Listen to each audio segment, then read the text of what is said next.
Mr. Hardcastle, you're very particular. Is there a creature in the whole country but ourselves that does not take a trip to town now and then to rub off the rust a little? Why, there's the two Miss Hoggs and our neighbour Miss Grigsby take a month's polishing every winter. Aye, and bring back vanity and affectation to last them the whole year. I don't know why London can't keep her own fools at home. In my time, the follies of the town crept more slowly among us, but now they travel faster than a stagecoach. Its fopperies come down not only as inside passengers, but in the very basket. Oh, your times were fine indeed. You have been telling us of them for many a long year. Here we live in this old rumbling mansion that looks for all the world like an inn, but that we never see company. Our best visitors are old Miss Oddfish, the curate's wife, and little Cripplegate, the lame dancing master, and all our entertainments, your old stories of Prince Eugene and the Duke of Marlborough. I hate such old-fashioned trumpery. Oh, and I love it. I love everything that's old. Old times, old friends, old manners, old books, old wine, and I believe, Dorothy, you'll own that I am pretty fond of an old wife. Oh, Mr. Hardcastle, you'll forever at your Dorothy's and old wives. You may be a Derby, but I'll be no Joan. I'm not so old as you make me to be, my more than one good year. At 20 to 20 and make money of that. Let me see. 20 added to 20 makes just 50 and 7. Oh, that's false, Mr. Hardcastle. I was but 20 when I was brought to bed of Tony that I had by Mr. Lumpkin, my first husband, and he's not come to years of discretion yet. Never will. I'll answer for him. You have taught him well. No matter. Tony Lumpkin has a good fortune. My son is not to live by learning. I don't think a boy wants much learning to spend 1,500 a year. Learning, quotha! A mere mixture of tricks and mischief. Oh, humour, my dear. Nothing but humour. Come, Mr. Hardcastle. You must allow the boy a little humour. Oh, I'd rather allow him a horse pond. Why, if burning the footman's shoes, scaring the maids, and frightening the kittens, humour, he has it. Oh, why, just the other day, he fastened my wig to the back of my chair, and when I went to make a bow, I popped my bald pate in Mrs. Frizzle's face. Oh, so am I to blame? The poor boy was always too sickly to be any good. A school would be his death. When he's a bit stronger, who knows what a year or two's Latin may do for him. Latin for him? A cat and a fiddle. Why, the alehouse and the stable will be the only schools he'll ever go to. Oh, but we must not spurn the poor boy now, for I fear we shan't have him long among us. Anyone who looks upon him may see he's consumptive. Aye, if growing too fat be one of the symptoms. Oh, he coughs sometimes. Well, when his liquor goes down the wrong way. I'm actually afraid of his lungs. Oh, and so am I, for sometimes he whoops like a speaking trumpet. Oh, there he goes again, a very consumptive figure, truly. Tony, where are you going, my charmer? Won't you give Papa and I a little of your company, lovey? I am in haste, Mother. I cannot stay. Oh, you shan't venture out this raw evening. You look most shockingly. I can't stay, I tell you. The three pigeons expect me down at every moment. There's some fun going forward. The alehouse, the old place. I thought so. No paltry set of fellows. Not so low, neither. There's Dick Muggins, the exciseman. Jack Slang, the horse doctor. Little Aminimidab, who grinds the music box. And Tom Twist, who spins the pewter platter. Pray, disappoint them for one night, at least. As for disappointing them, I shouldn't much mind. However, what I cannot abide is to disappoint myself. Oh, you shan't go, I say! I will, I You tell shan't! You shan't! We'll see who's strongest. You! Or Well, there go a pair that only spoil each other. But is not the whole age in a combination to drive sense and discretion out of doors? There's my pretty darling Kate. The fashions of the time have almost infected her as well. After spending a year or two in town, she has become as fond of gauze and French frippery as the best of them.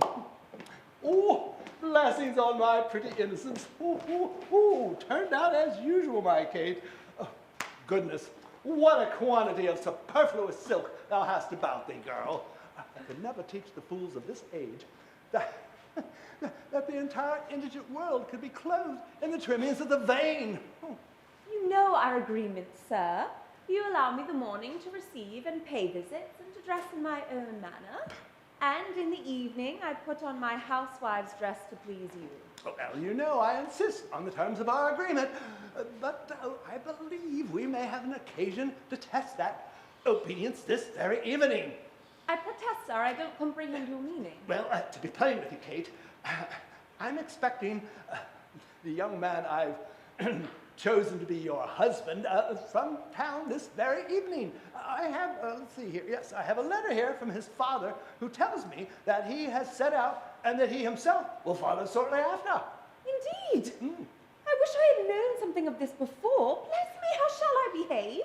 It's 1,000 to 1 I shan't like him.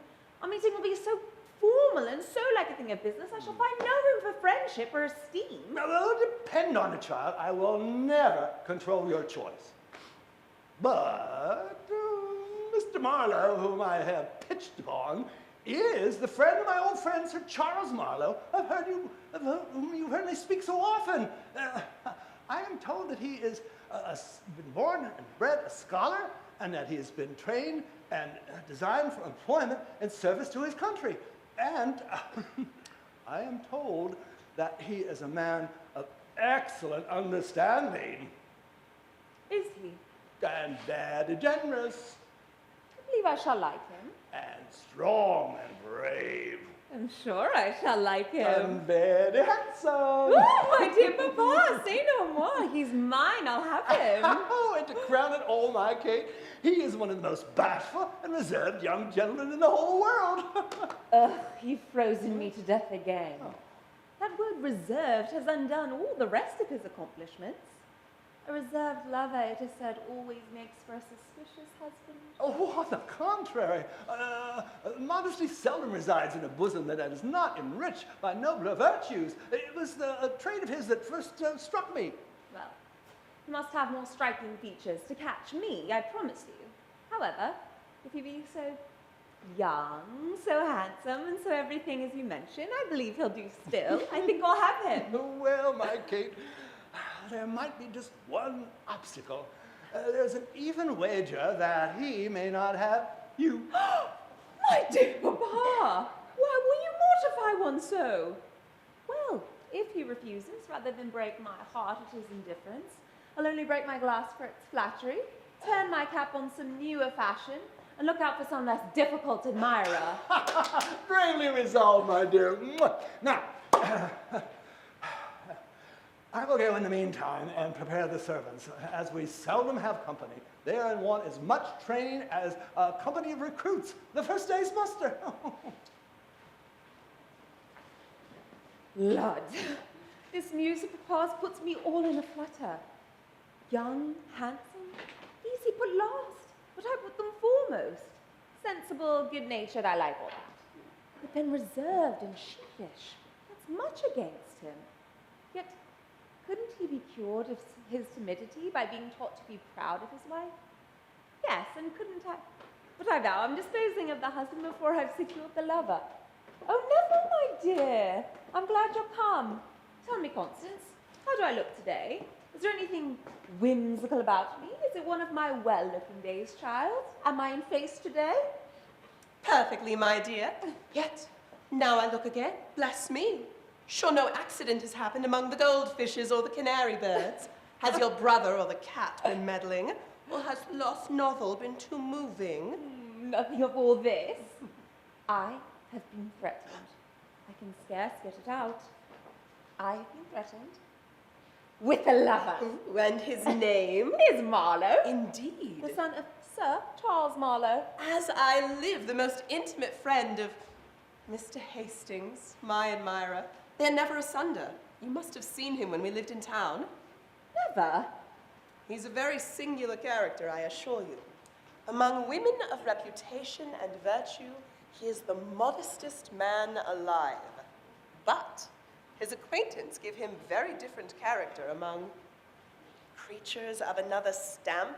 You understand me? Oh, an odd character indeed. I shall never be able to manage him. What shall I do? Pshaw, think no more of him, but trust to occurrences for success. What? How goes on your own affair, my dear? Has my mother been courting you for my brother Tony as usual? I have just come from one of our agreeable tete-a-tetes. She has been saying 100 tender things and setting off her pretty monster as the very pink of perfection. And her partiality is such that she actually thinks him so.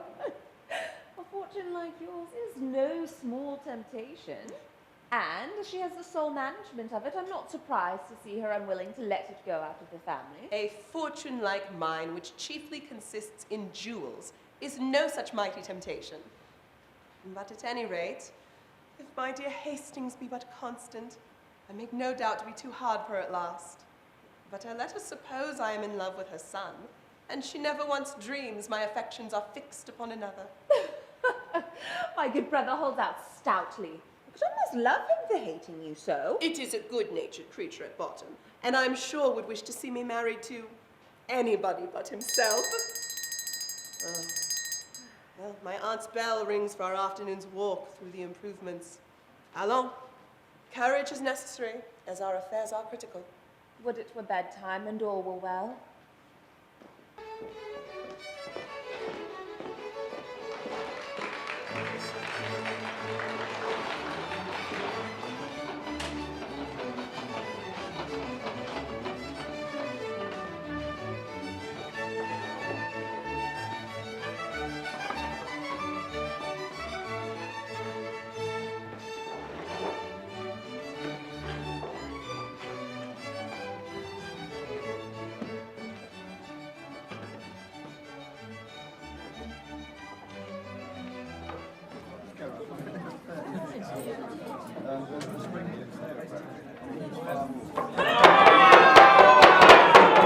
Now, gentlemen, silence for a song.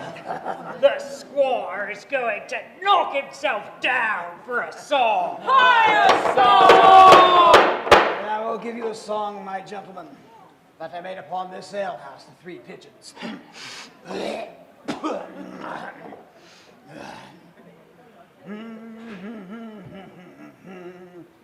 Let schoolmasters puzzle their brain with grammar and nonsense and learning. Good liquor they stoutly maintain gives genus a better discerning. Let them brag of their heathenish gods, their lethes, their styxes and stygians, their quiz and their quos and their quads. They're all but a parcel of pigeons, to-raddle, when Methodist preachers come down, preaching that drinking is sinful, I'll rage at them rascals a crown.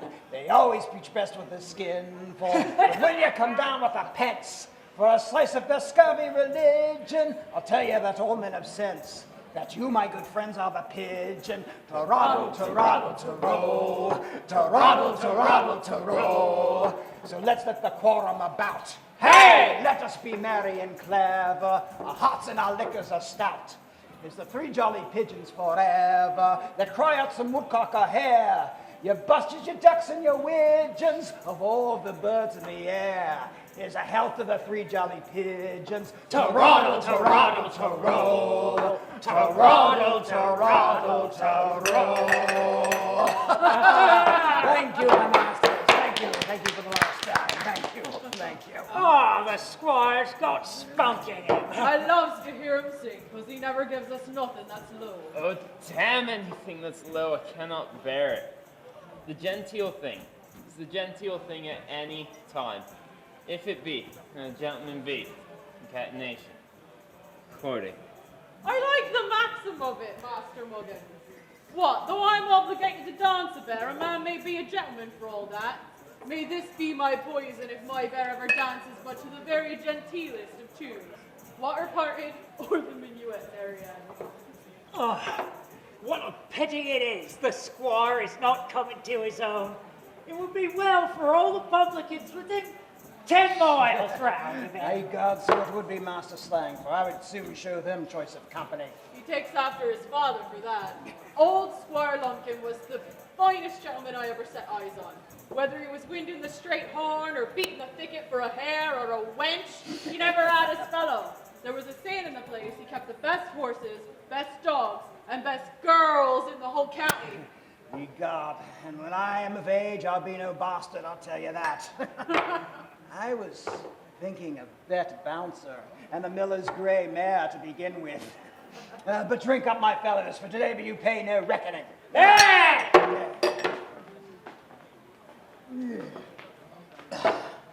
Well, Stingo, what's the matter? There be two gentlemen in a post-chaise at the door.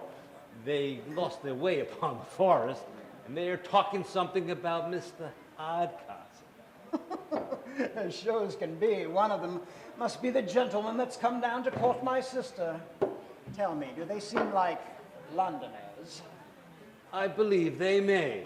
They look woundily like Frenchmen. Then tell them to step forth and I'll set them right in a twinkling. Gentlemen, since they may not be good enough company for you, step aside a moment and I'll be with you in the squeezing of a lemon.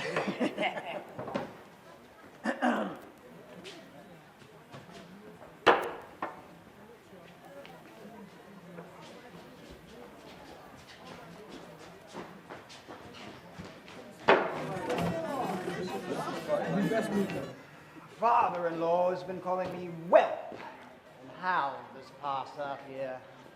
If I so desired, I could be revenged on the old Brumble-Tonian. But I am afraid that... What have I possibly got to be afraid of? Soon I'll be worth 1,500 a year. Let him frighten me out of that if he can.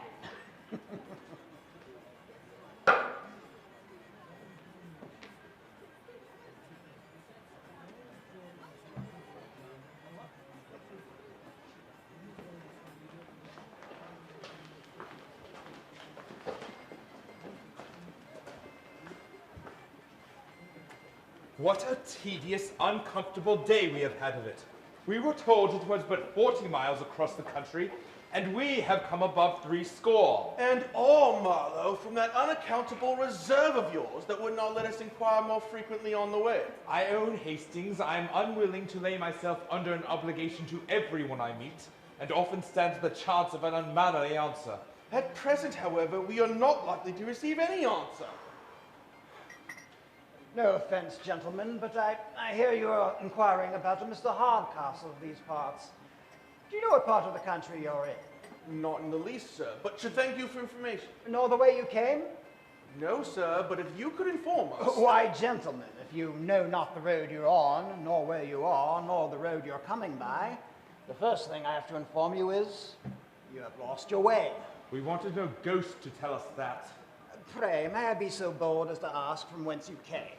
That's not necessary towards directing us where we ought to go. No offense, but question for question is all fair. Pray, this Mr. Hardcastle, is he a cross-grained, old-fashioned, whimsical sort of fellow with an ugly face, a daughter, and a pretty son? We have not seen the gentleman, but he has the family you mentioned. The daughter, a tall, traipsing, trolloping, talkative maypole, and the son, a pretty well-bred, agreeable youth that everyone is fond of. Our information differs in this. The daughter is said to be well-bred and beautiful. The son, an awkward booby, reared up and spoiled at his mother's apron string. Well, gentlemen, I'm afraid I have to tell you that I don't believe you'll be reaching Mr. Hardcastle's this evening, I'm afraid. Unfortunate. Oh, yes, it is a long, dark, dangerous, boggy, dirty sort of way. Stingo, tell these gentlemen how to get to Mr. Hardcastle's. Mr. Hardcastle of Quagmire Marsh, you understand. Oh, Master Hardcastles. Lackadaisy, my masters, you're come a deadly deal wrong. When you came to the bottom of the hill, you should have crossed down Squash Lane. Crossed down Squash Lane. Aye, and then you were to keep straight forward till you came to 4 roads. Come to where 4 roads meet. Aye, but you must make sure to only take one of them. Oh, sir, you're facetious. Then, going down the road, You're to turn sideways until you come upon Crack Skull Common. Then you're to watch for the turn of the wheel and go forward until you find Farmer Moraine's barn. When you find the farmer's barn, you're to make a right, and then to the left, and then to right about again, till you find out the old Zoons, mill. man, we could as soon find out the longitude. What's to be done, Marlowe? This house promises but a poor reception, though perhaps the landlord could accommodate us. Oh, alack, master, we have but one spare bed in the whole house. And that, to my knowledge, is taken up by 3 lodgers already. I have hit it. Stingo, do you think our landlady could accommodate these gentlemen by the fireside with 3 chairs and a bolster? I hate sleeping by the fireside. And I detest your 3 chairs and a bolster. Oh, you do you? Well, then perhaps, if you went a mile further, you'd come upon the Buck's Head, the old Buck's Head by the road, one of the finest inns in the whole country. Oh, so we've escaped an adventure for this night, however. Sure, you bean't sending them to your father's as an inn, be you?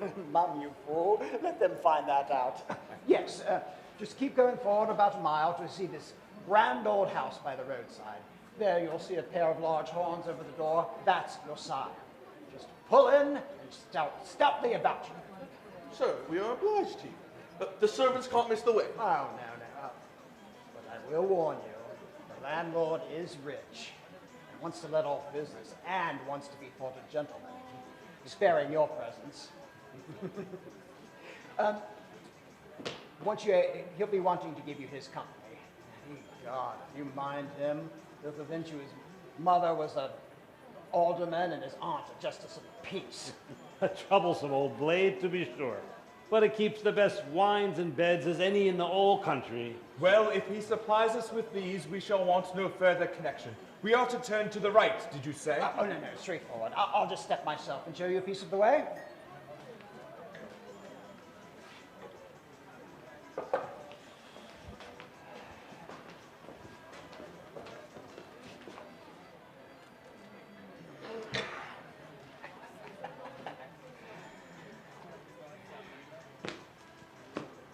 Mom. Ah, bless your heart. We're sweet, pleasant, damn mischievous son of a whore.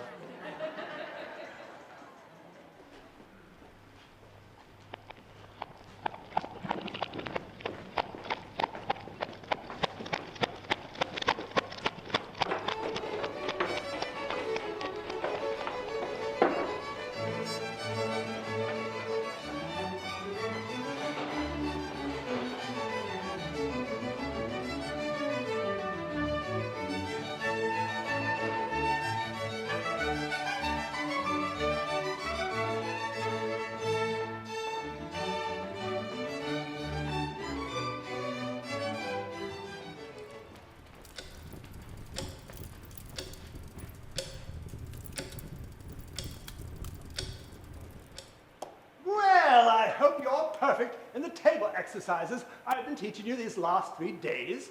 You all know your places and your posts, and you can show that you're used to being with good company without ever stirring from home. Aye. Now, when the company comes, you're not to all pop out and stare and then run back in again like frightened rabbits in a warren.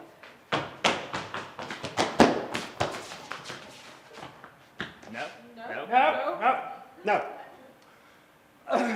You, Diggory, whom I have brought in from the barn, are to take a place at the side table. And you, Roger, whom I've advanced from the plow, are to take your place behind my chair. But you're not to stand so, Roger, with your hands in your pockets. Take your hands out of your pocket and from your head. Oh, you blockhead. See how Diggory is carrying his hands? They're a little too stiff, but that is no great matter. Aye, mind how I hold them? I learned to hold my hands this way when I was upon drill for the militia. So, being upon drill... You must not be so talkative, Diggory. You must be all attention to the guest. You must hear us talk and not think of talking. You must see us drink and not think of drinking. No. And you must see us eat and not think of eating. By the laws, your worship, that's perfectly impossible. Whenever Diggory sees Yeaton going forward, he's always wishing for a mouthful himself. You blockhead! Is not a bellyful in the kitchen as good as a bellyful in the parlor? Stay your stomach with that reflection. Hey, Cod, I thank your worship. I'll make a shift to stay my stomach with a slice of cold beef in the pan. Diggory, you're too talkative. Now, if I were to say some good thing or to tell a good story at table, you're not to all burst out of laughing as if you're part of the company. No. Hey, Cod, your worship must not tell the story of old Grouse in the gun room. I can't help laughing at that for the soul of me. I've laughed at that these 20 years. Oh, that is a good story. Well, honestly, you may laugh at that. But you must be all attention to the guest. Suppose one of the guests were to ask for a glass of wine. How would you behave? Pardon me, sir, a glass of wine, if you please? Why don't you move? Hey, Cod, your worship, I never have courage till I see the eatables and drinkables brought upon the table, and then I'm as bold as a lion. Won't anybody move? I'm not to leave this place. Oh, I'm sure it's no place of mine. Nor mine for certain. Wands, and they cannot be mine. Oh, you numbskulls. And so, well, like your betters, you're quarreling for places. The guests may be starved. Oh, you dunces. Afraid I'm going to have to start all over again. Oh. Don't I hear a coach drive into the yard? To your places, you blockheads. I will go in the meantime and give my old friend's son a hearty reception at my gate. By the 11s, my place has gone quite out of me head. Oh, I know that my place is to be everywhere. Where the devil is mine? My place is to be nowheres at all, so I's go about my business.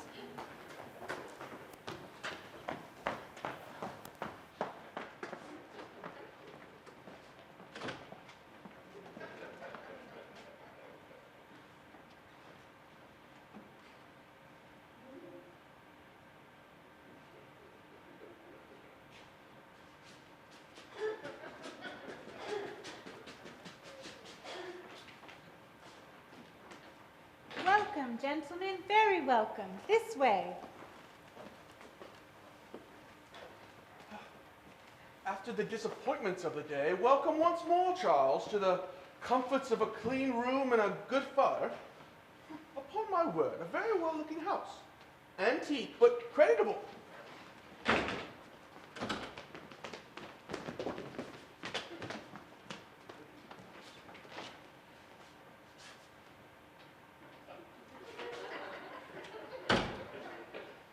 The usual fate of a large mansion. Having first ruined the master with good housekeeping, it at last comes to levy contributions as an inn. As you say, we passengers are to be taxed to pay for all these fineries. I've often seen a good sideboard or a model chimney piece, though not actually put in the bill, inflame a reckoning confoundedly. A traveler's George must pay in all places. The only difference is that in good inns you pay dearly for luxuries. In bad inns you are fleeced and starved. You have lived pretty much among them. In truth, I have been often surprised that you who've seen so much of the world, with your natural good sense and your many opportunities, could never yet acquire a requisite share of assurance. The Englishman's malady. But tell me, George, where could I have learned that assurance you speak of? My life has been chiefly spent in a college or an inn, in seclusion from that lovely part of the creation that chiefly teach men confidence. I don't know that I was ever familiarly acquainted with a single modest woman, except my mother. But among females of another class, you know. Aye, among them you are impudent enough of all conscience. They are of us, you know. But in the company of women of reputation, I never saw such an idiot, such a trembler. You look for all the world as if you wanted opportunities to steal out of the room. Why, man, it's because I do want to steal out of the room. Faith, I have often formed a resolution to break the ice and rattle away at any rate, but I don't know how. A single glance from a pair of fine eyes has totally overset my resolution. An impudent fellow may counterfeit modesty, but I'll be hanged if a modest man can ever counterfeit impudence. If you could but say half the fine things to them that I've heard you lavish upon the barmaid of an inn or even a college bedmaker. Why, George, I can't say fine things to them. They freeze, they petrify me.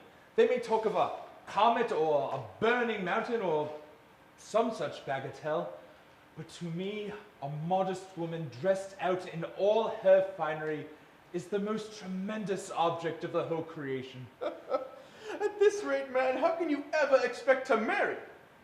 Never. Unless, as among kings and princes, my bride were to be courted by proxy. If indeed, as among Eastern bridegrooms, one were to be introduced to a wife he never saw before, it might be endured. But to go through all the terrors of a formal courtship, together with the episode of aunts, grandmothers, and cousins, and to at last blurt out the broad, staring question of, "Madam, will you marry me?" No, that's a strain much above me, I assure you. I pity you. But how do you intend behaving to the lady you have come down to visit at the request of your father? As I behave to all other ladies, bow very low, answer yes or no to all her demands. But as for the rest, I don't think I shall venture to look in her face until I see my father's again. I'm surprised that one who is so warm a friend can be so cool a lover. To be explicit, my dear Hastings, my chief inducement down was to be instrumental in forwarding your happiness, not my own. Miss Neville loves you. The family don't know you. As my friend, you are sure of a reception, and let honor do the rest. My dear Marlowe. But I'll suppress the emotion. Were I a wretch meanly seeking to carry off a fortune, you should be the last man in the world I would apply to for assistance. But Miss Neville's person is all I ask, and that is mine, both from her deceased father's consent and her own inclinations.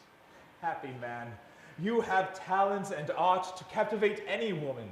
I'm doomed to adore the sex, and yet to converse with the only part of it I despise.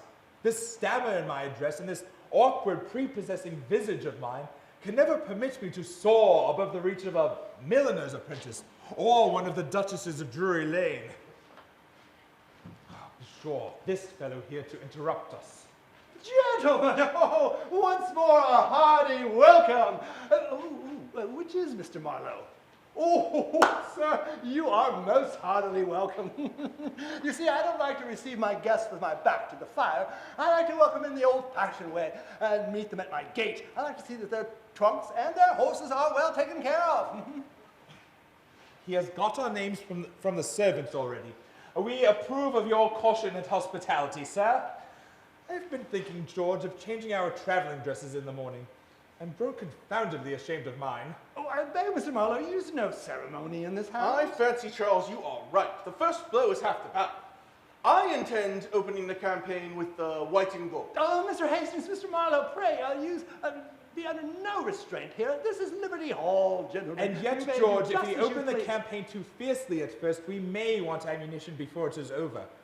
I think to reserve the embroidery to secure a retreat. Oh, you're speaking of retreat, Mr. Marlowe. Puts me in mind of the Duke of Marlborough when we went to besiege Denane. He first summoned the garrison. Don't you think the butcher would always put you as a which plain might consist of brown? about 5,000 men. I think not. Say, The Browning gentlemen, as I Yellow was mixed very telling poorly. you, it might consist of about 5,000 The men. girls like finery. Which might consist of about 5,000 men, well appointed with ammunition and other implements of war. Now, says the Duke of Marlborough to George Brooks, who stood beside him, you must have heard of George Brooks. I'll pawn my dukedom, says he, if I don't take that garrison without spilling a drop of blood. What, my good sir, if you gave us a glass of punch in the meantime? It would help us carry on the siege with vigor. Punch, sir? Ever such an unaccountable sense of modesty I've never seen in my whole life. Yes, sir. Punch, sir. A glass of warm punch after our journey will be most comfortable. This is Liberty Hall, you know. Here's a cup, gentlemen. So this fellow in his Liberty Hall will only let us have just what he pleases. And I hope you find it to your mind, sirs. I have made it with my own hands, and I believe you'll find the ingredients are tolerable. So, would you be so good as to pledge me, Mr. Marlowe, to our better acquaintance? Very impudent fellow, this. But he's a character, and I'll humor him a little. Sir, my service to you. I see this fellow wants to give us his company and forgets he's an innkeeper before he's learned to be a gentleman. From the excellence of your cup, my old friend, I suppose you have a good deal of business in this part of the country. Warm work now and then at elections, I presume? No, I've long given that work over. Since our betters have hit upon the expedient of electing each other, there's no business for us to sell ale. So you have no turn for politics, I find. No, not in the least. There was a time when I fretted myself about the mistakes of the government, like other people, but finding myself every day growing more angry, and the government growing no better, I left it to mend itself. And so, gentlemen, I am at your service. So then, with eating above stairs and drinking below, with receiving your friends within and amusing them without, you lead a good, pleasant, bustling life of it. No, I do stir around quite a bit, that's said. Why, half the differences of this parish have been adjusted in this very parlor. And you have an argument in your cup, my old gentleman. Better than any in Westminster Hall. Why, young gentleman, that and a little philosophy. Well, this is the first time I've ever heard of an innkeeper's philosophy. So then, like an experienced general, you attack them on every quarter. If you find their reason manageable, you attack it with your philosophy. If you find they have no reason, you attack it with this. Here's to your health, my philosopher. Very good, very good. Thank you. Oh, but your generalship puts me in mind of Prince Eugene when he went to fight the Turks at the Battle of Belgrade. It's a great story. Instead of the Battle of Belgrade, I believe it's almost time to talk about supper. What is your philosophy you got in the house for supper? Supper, sir? Was ever such a request made of a man in his own house? Yes, sir. Supper, sir. I begin to feel an appetite. I shall make devilish work tonight in the larder, I promise you. Such a brazen dog, sure my eyes never beheld. Well, as for what's for supper, sir, I really can't tell. My Dorothy and the cookmaid make all these decisions themselves. I leave all that to them. You do you? Entirely. But, by the by, I believe that they might be in consultation about what's for supper in the kitchen at this very moment. Then I beg they'll admit me as one of their privy council. It's a way I've got. When I travel, I always choose to regulate my own supper. Let the cook be called.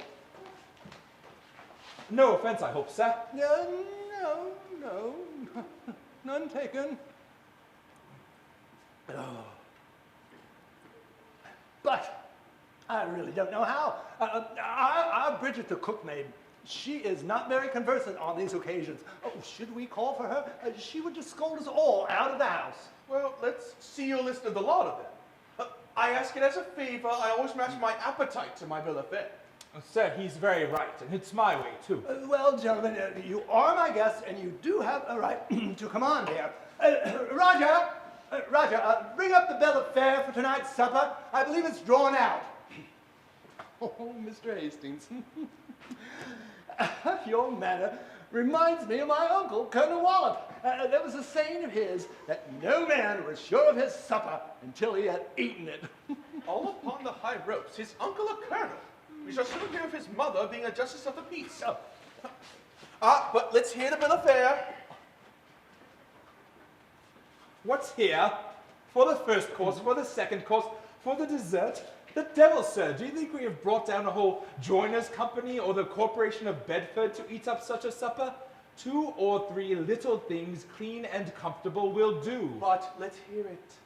For the first course, at the top, a pig in prune sauce. Damn your pig, I say. And damn your prune sauce, say I. Oh, but to men who are hungry, pig with prune sauce is very good eating. At the bottom, a calf's tongue and brains. Let your brains be knocked out, my good sir. I don't like them. Or you may clap them on a plate by themselves. I do. Their insolence is confounding. Gentlemen, you are my guest, and you may make whatever alterations you wish. Is there anything particular you would like to retrench or alter, gentlemen? Item a pork pie, a boiled rabbit and sausages, a Florentine, a shaking pudding, and a dish of tip-tap-tappity cream. Confound your maid dishes! I shall be as much at a loss in this house as at a green and yellow dinner at the French ambassador's table. I'm for plain eating. I am sorry, sir. I have no things that you particularly like. If there were something that you particularly had Why, a fancy really, for. sir, your bill of fare is so exquisite that any one part is full good as another. Send us what you please. So much for supper. And now to see that our beds are aired and properly taken care of. Oh, I entreat you must leave that to me. You shall not stir a step. Leave that to you? I protest, my very good sir. I always look to these things myself. Well, I insist, sir. You should make yourself easy on that score. You see, I'm resolved on it. A very troublesome fellow this as ever I met with. And I am resolved, sir, at least to attend you. Ha! This may be a modern modesty, but I never saw anything look so much like old-fashioned impudence.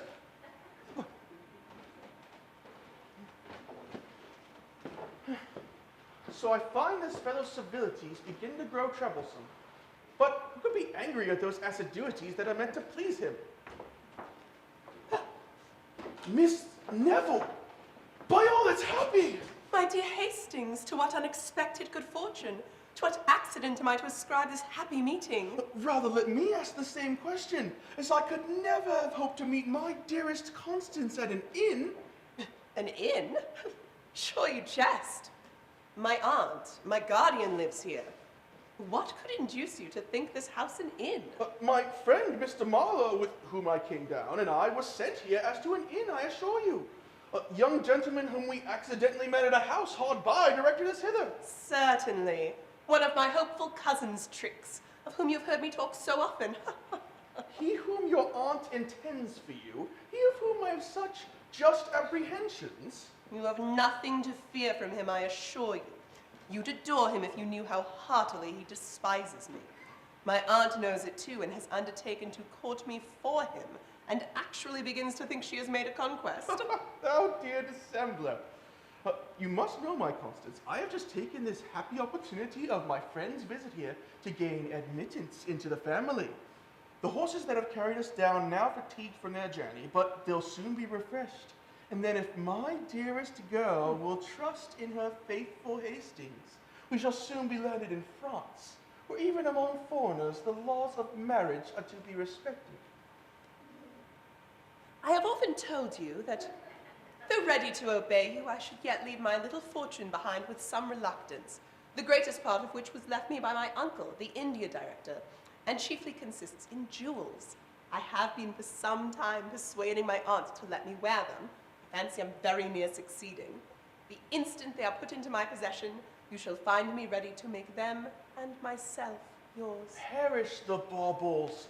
Your person is all I desire. In the meantime, my friend Marlowe must not be led into his mistake. I know the strange reserve of his temper is such that if abruptly informed of it, he would instantly quit the house before our plan was ripe for execution. But how shall we keep him in this deception? Miss Hardcastle has just returned from walking. What if we still continue to deceive him? This way.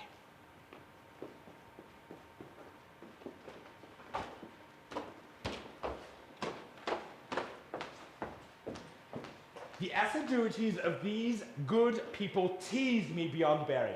My host seems to think it ill manners to leave me alone, and so he claps not only himself, but his old-fashioned wife on my back.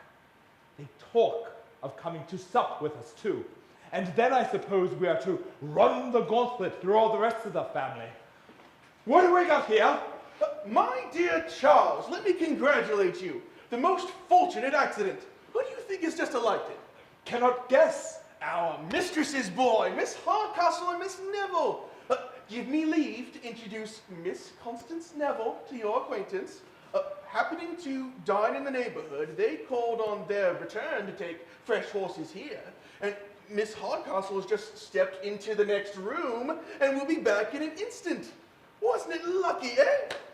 I've just been mortified enough of all conscience, and here comes something to complete my embarrassment. Well, but wasn't it the most fortunate thing in the world? Oh, yes, very fortunate. A most joyful encounter. But our dresses, George, you know, are in disorder. What if we should postpone the happiness until tomorrow? Tomorrow at her own house. It'll be every bit as convenient and rather more respectful. Tomorrow let it be. By no means, sir. Your ceremony will displease her. The disorder of your dress will show the ardor of your impatience. Besides, she knows you are in the house and will permit you to see her. Oh, the devil. How shall I support it? Hastings, you must not go. You are to assist me, you know. I shall be confoundedly ridiculous. Yet hang it, I'll take courage.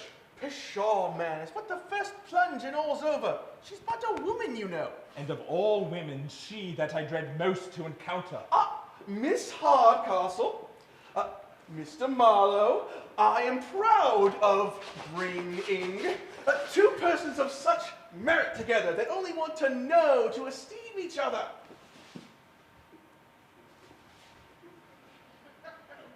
And now for meeting my modest gentleman, with a demure face and quite in his own manner. I'm glad of your safe arrival, sir. I'm told you had some accidents, by the way. Only a few, madam. Yes, we had some. Yes, madam, a good many accidents, but should be sorry, madam. Or rather glad of any accidents that are so agreeably concluded. You never spoke so well in your whole life. Keep it up and I'll ensure the victory. I'm afraid you flatter, sir. You that have seen so much of the finest company can find little entertainment in an obscure corner of the country. I have lived, indeed, in the world, madam, but I have kept very little company. I have been but an observer upon life, madam, while others were enjoying it. But that, I am told, is the way to enjoy it at the last. Cicero never spoke better. Once more, and you are confirmed in assurance forever. Stand by me, then, and when I'm down, throw in a word or two to set me up again. An observer like you upon life were, I fear, disagreeably employed, as you must have had much more to censure than to approve. Pardon me, madam. I was always willing to be amused. The folly of most people is rather an object of mirth than of uneasiness. Bravo, bravo. Never spoke so well in your whole life. Well, Miss Hardcastle, I can see that you and Mr. Marlowe are going to be very good company. I believe our being here will but embarrass the interview. Not in the least, Mr. Hastings. We like your company of all things. Zoons, George, sure you won't go? How can you leave us? Our presence will but spoil conversation, so we'll retire to the next room. You don't consider, man, that we are to manage a little tete-a-tete of our own.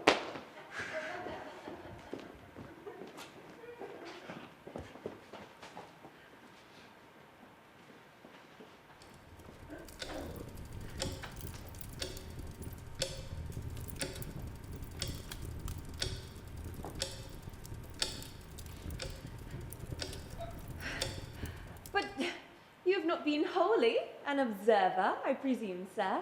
The ladies, I should hope, have employed some part of your addresses. Pardon me, madam. I as yet have studied, only to deserve them. And that, some say, is the very worst way to obtain them. Perhaps so, madam. But I love to converse only with the more grave and sensible part of the sex. But I'm afraid I grow tiresome. Not at all, sir. There's nothing I like so much as grave conversation myself. Indeed, I've often been surprised how any man of sentiment could ever admire those light, airy pleasures where nothing reaches the heart. It's a disease of the mind, madam. In the variety of tastes, there must be some who, wanting a relish for, I understand you, sir. There must be some who, wanting a relish for refined pleasures, pretend to despise that which they're incapable of tasting. My meaning, madam, but infinitely better expressed. And I can't help observing, madam.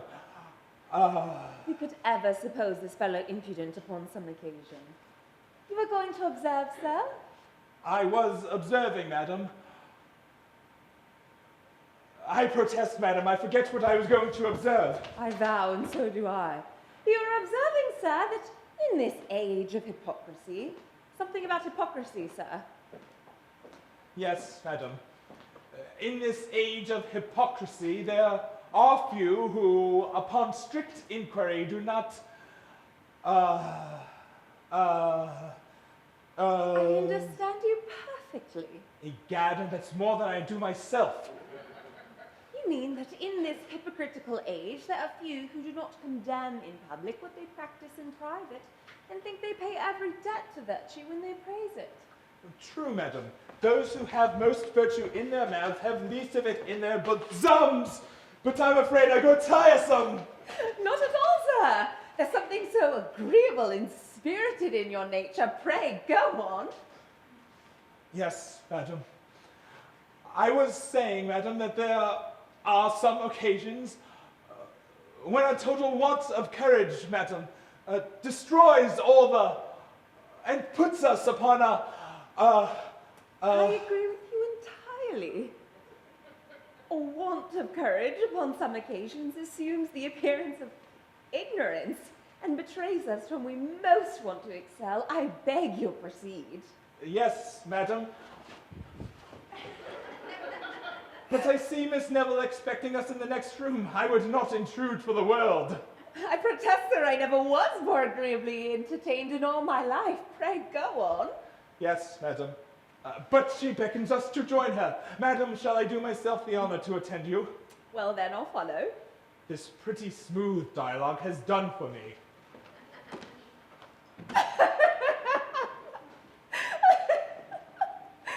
Was there ever a more sober, sentimental interview? I'm certain he scarce looked in my face the whole time. Yet the fellow, but for his unaccountable bashfulness, is pretty well, too. He has good sense, but then so buried in his fears, it fatigues one more than ignorance. If I could teach him a bit of confidence, it would be doing somebody that I know a piece of service. But who is that somebody? That, faith, is a question I can scarce answer.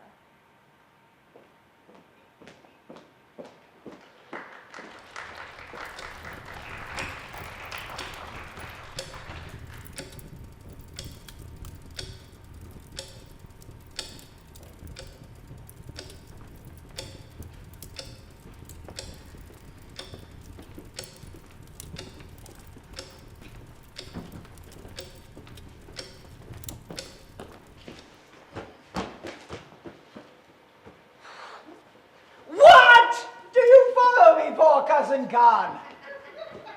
I wonder you're not embarrassed to be so very engaging. I hope, cousin, that one may speak to one's own relations and not be to blame. Aye, and I know what sort of relation you would make me.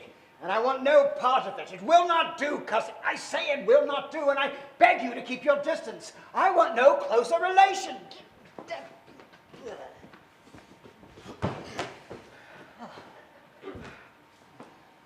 Wow, Mr. Hastings, you're very entertaining.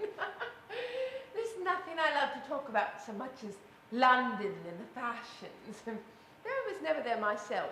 Never there? You amaze me. From your air and manner, I conclude you've been bred all your life, either at Ranelagh, St. James's, or Tower Wharf. You're only too pleased to say so.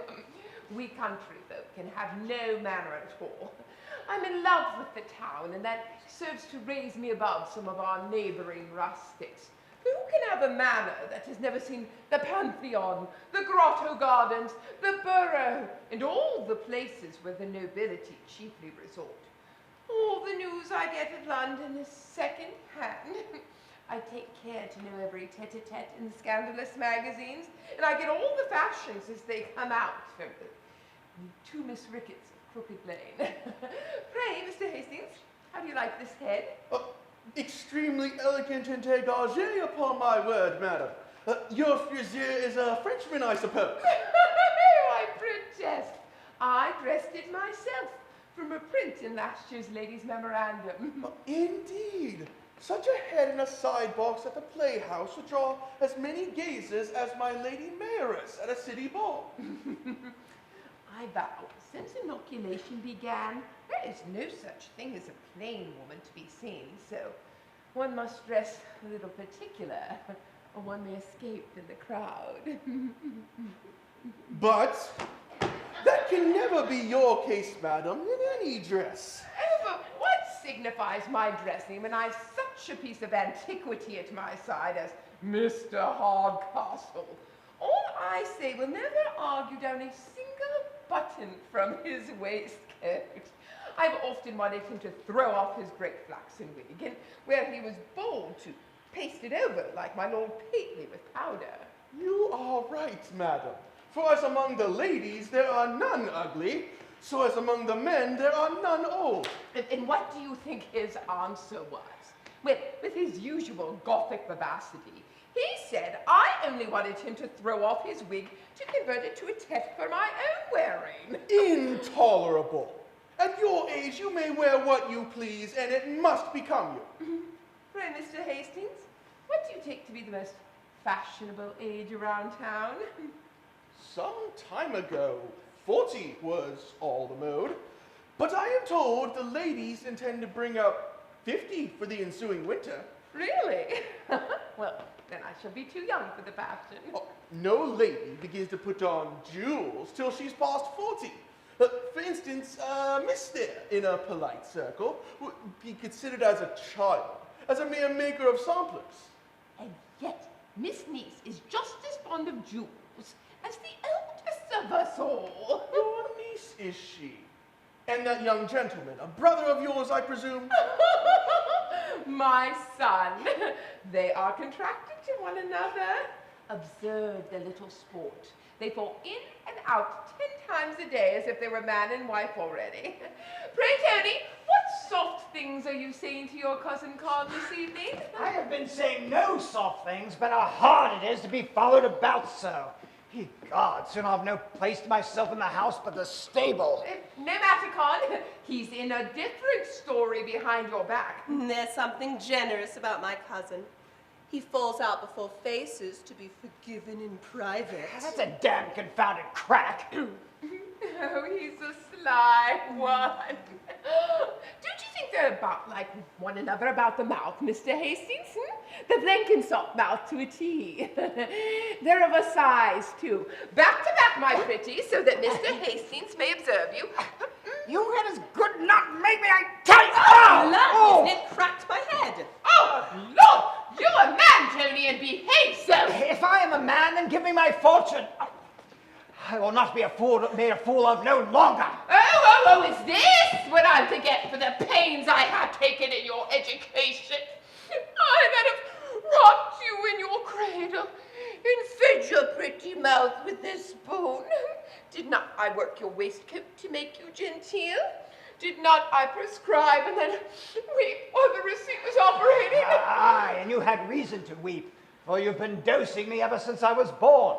I have been through every receipt in the complete housewife 10 times over, and you have thoughts of coursing me through Quincy next spring. But I won't have it, I tell you. I'll not be made a fool of no longer. Oh, but wasn't it all for your good, Viper?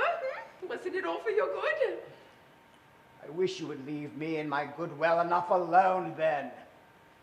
Spurning this way when I am in spirits. If I'm to have any good come of me, let it come of itself, and not to keep dinging it into my head so. That's false, Tony. I never see you when you're in spirits. No, you go to the alehouse or the kennel. I'm never to be delighted by your agreeable wild notes, you unfeeling monster. Please God, Mamma, your notes are the wild of the two. Was ever the like? I see he wants to break my heart. I see he does. Dear madam, permit me to lecture the young gentleman a little. I'm certain I can persuade him to his duty. Help. I must retire. Come, Constance. You see, Mr. Hastings, the wretchedness of my situation. Was ever a mother so cursed with such a dear, sweet, pretty, provoking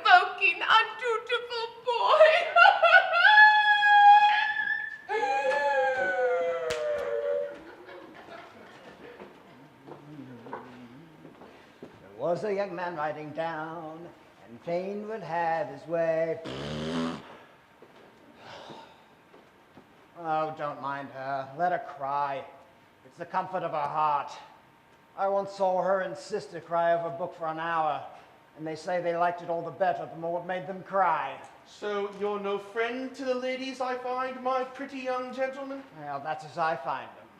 Not to have your mother's choosing, I dare answer. And yet she appears to me a pretty well-tempered girl. That's because you don't know her as well as I do.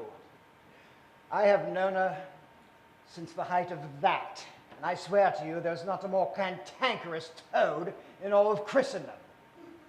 Pretty encouragement, this for a lover. But to me she appears sensible and silent. Aye, before company. But get her before her playmates, and she's as loud as a hog in a gate. But there's a meek modesty about her that charms me.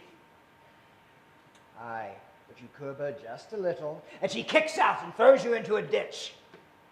Well, you must allow her a little beauty. Yes, you must allow her some beauty. Oh, bandbox. She's a whole made-up thing, man. You should see Bet Bouncer in these parts if you want to talk of beauty. For she has eyes as black as sloes and 2 cheeks as broad and red as a pulpit cushion. Ooh. She'd make 2 of her. Well, what say you to a friend that would take this bitter bargain off your hands? None. Would you thank him that would take Miss Neville and leave you to happiness with your dear Betsy? Aye, but where would I find such a friend? For who would take her? I am he. If you would assist me, I will endeavor to whisk her off to France, and you shall never hear more of her. Assist you? With the last drop of my blood, I will. I will clasp a pair of horses to your chaise that will trundle you off in a twinkling. And get you a bit of a fortune beside in jewels that you have scarce dreamt of. My dear squire, this looks like a lad of spirit. Come along with me, then, and you shall see more of my spirit before you have done with me. For we are the boys that fears no noise, where the thundering cannons roar. What can my old friend Sir Charles mean by recommending his son as the modestest man in town? To me, he appears the most impudent piece of brass that ever spoke with a tongue. He's taken possession of my chair by the fireside already. And he took off his boots in the parlor and desired me to look after them. I am desirous to know how his impudence is affecting my daughter. I know she will be shocked by this. Oh, my Kate, I see you've changed your dress as I bade you, my dear, but I believe for no great occasion. I find such a pleasure, sir, in obeying your commands that I take care to observe them without ever debating their propriety. And yet, my Kate, I do give you some cause, particularly when I recommended my modest gentleman to you as a lover today.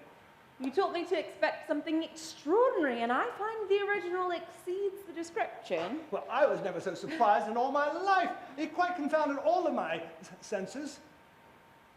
I never saw anything like it. And a man of the world, too. Oh, and he learned it all by traveling. I was such a fool to think that a man could learn modesty by traveling. Seems all natural to him. Well, his... and that along with a French dancing master. Oh. A French dancing master? Sure you mistake, Papa.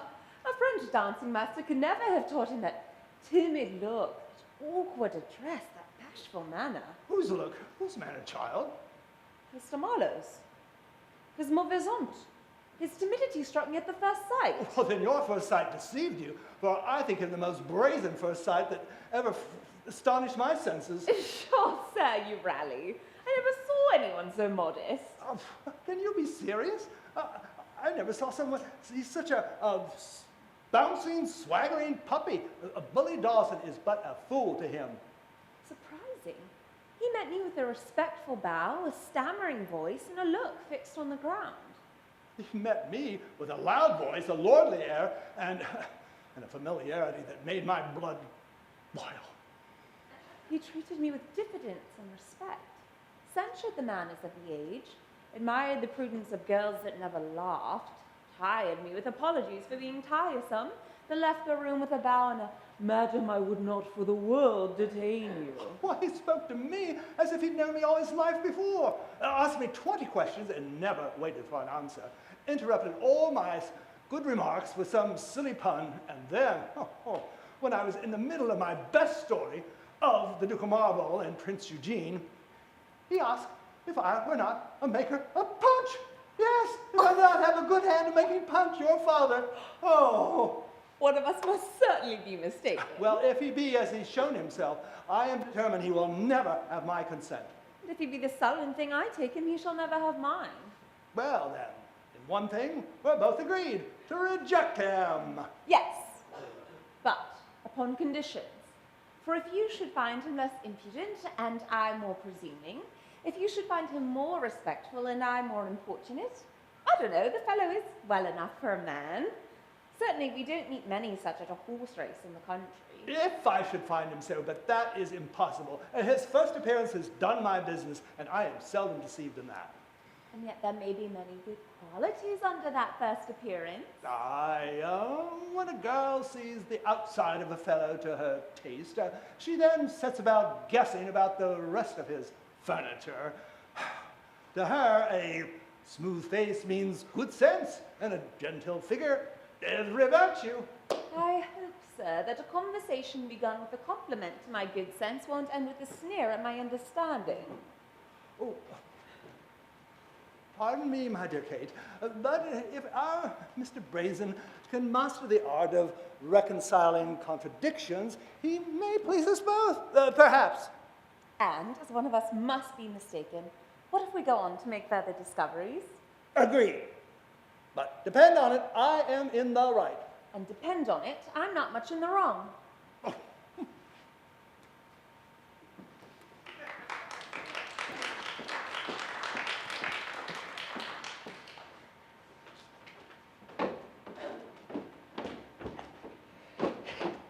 Egad, I have them. Cousin Khan's necklaces, bobs and all. My mother shan't cheat these poor souls out of their fortune neither. Oh, my Janice, is that you? My dear friend, how have you managed with your mother?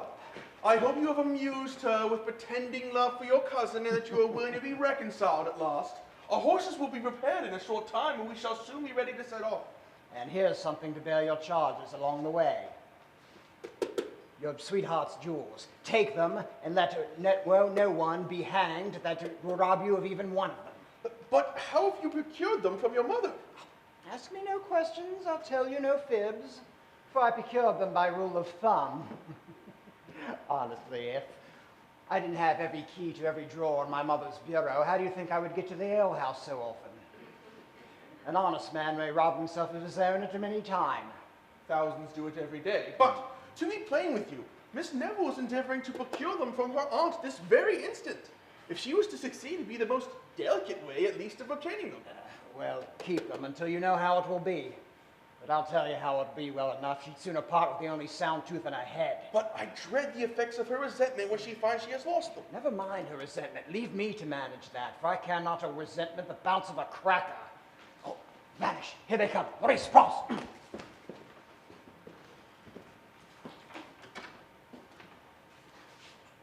Indeed, Constance, you amaze me. Such a girl as you wants jewels. There'll be time enough for jewels, my dear, 20 years hence, when your beauty begins to want repairs. But surely what will repair beauty at 40 will improve it at 20. Yours can admit to none. Your natural blush is beyond 1,000 ornaments.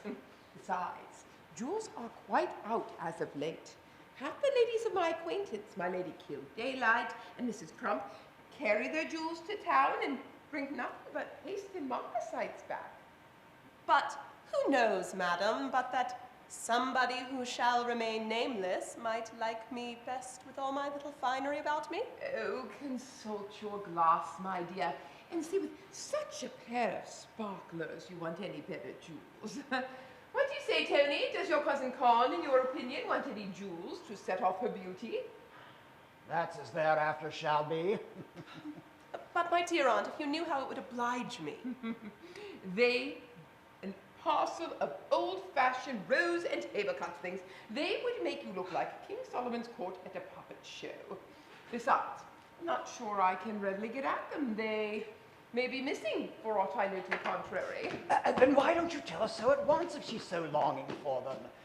Say they're missing. It's the only way to quiet her. Say that they're gone, and call on me to bear witness. You know I'm only saving them for you, so if I say they're gone, you'll bear me witness? Never fear me. I say I saw them taken out with my own eyes. I desire them but for a day, madam, just to be permitted to show them as relics. Then they may be locked up again. To be plain with you, if I could find them, you should have them, but they're missing. Lost, for aught I know to the contrary. I'll not believe it. This is but a shallow pretense to deny me. They're too valuable to be so slightly kept, and as you are to answer for the loss... Don't be alarmed. If they be lost, I must provide the equivalent. But my son knows they are missing and not to be found. That I can bear witness to. They are missing and cannot be found. I'll take my oath on it. Oh, you must learn resignation. There we lose our fortune, we must not lose our patience. Look at me. See how calm I am? I? People are generally calm at the misfortunes of others. Oh, I wonder that a girl of your good sense should waste a single moment upon such trumpery. We shall soon find them, and in the meantime you may use my garnets till they be found. I detest garnets. Oh, the most becoming thing in the world to set off a clear complexion. You've often seen how well they look on me. You shall have them. I dislike them above all things. You shan't stir. Oh, was anything ever so provoking as to mislay my own jewels and force me to wear her trumpery? Oh, don't be a fool. She gives you her garnets. Take what you can get. Well, you have the jewels already. I have taken them out of your bureau, and she does not know it yet. Fly to your spark. I'll tell you more of this matter. Leave me to manage her. Oh, my dear cousin! Vanish! Here she comes. She's found them missing already. Zoons, how she fidgets and spits about like a Catherine wheel. Oh, confusion! Thieves! Robbers! We are cheated, plundered, broke open, undone! What is it? What's the matter, Mama? I hope nothing's happened to any of the good family. We are robbed! My bureau has been broken, and I am undone! Is that it? By the laws, I never saw it better acted in all my life. God, I thought you was ruined in earnest. My boy, I am ruined in earnest. My bureau has been broke open and all taken out. Stick to that. Stick to that. I'll bear witness, you know. Call on me to bear witness. I tell you, Tony, by all that's precious, the jewels are gone and I am ruined forever. Sure, I know they're gone, and I'm to say so. My dearest Tony, but hear me. They're gone! By the laws, how you make me want to laugh, Mama. I know who took them well enough. Oh, was there ever such a blockhead that cannot tell the difference between jest and earnest? I'll tell you, they are gone, booby! That's it! You must be in a bitter passion. That way they'll suspect neither of us and call on me to bear witness. Oh, was there ever such a cross-grained brute that will not hear me? Was ever a woman beset with fools on one hand and thieves on the other? I'll bear witness to that. You bear witness one more time, and I shall turn you out of the room directly. Oh, my poor niece, what shall become of her? Do you laugh, you unfeeling brute, as if you enjoyed my distress? I can bear witness to that. Oh, I'll teach you to vex your mother, I will. I can bear witness to that! Get out! Get! Oh!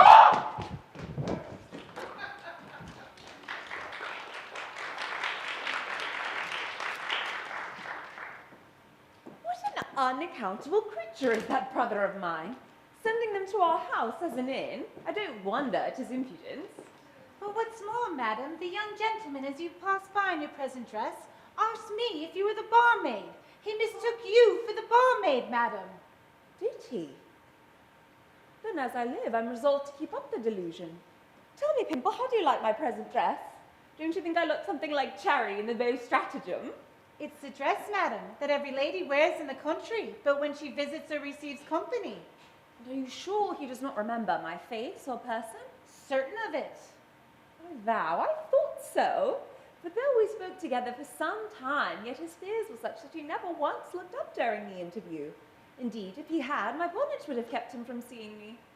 But what do you hope from keeping him in his mistake? In the first place, I shall be seen, and that's no small advantage for a girl who brings her face to market. Then, perhaps, I shall make an acquaintance, and that's no small victory gained over one who never addresses any but the wildest of her sex. But my chief aim is to knock my gentleman off his guard, and like an invisible champion of romance, examine the giant's force before I offer to combat. But are you sure you can act your part and disguise your voice so that he may mistake that, as you already mistaken your person? Never fear me. I think I've got the true bar cant. Did your honour call? I tend the lion there. Pipes and tobacco for the angel. The lamb's been outrageous this last half hour. It will do, madam, but he's here.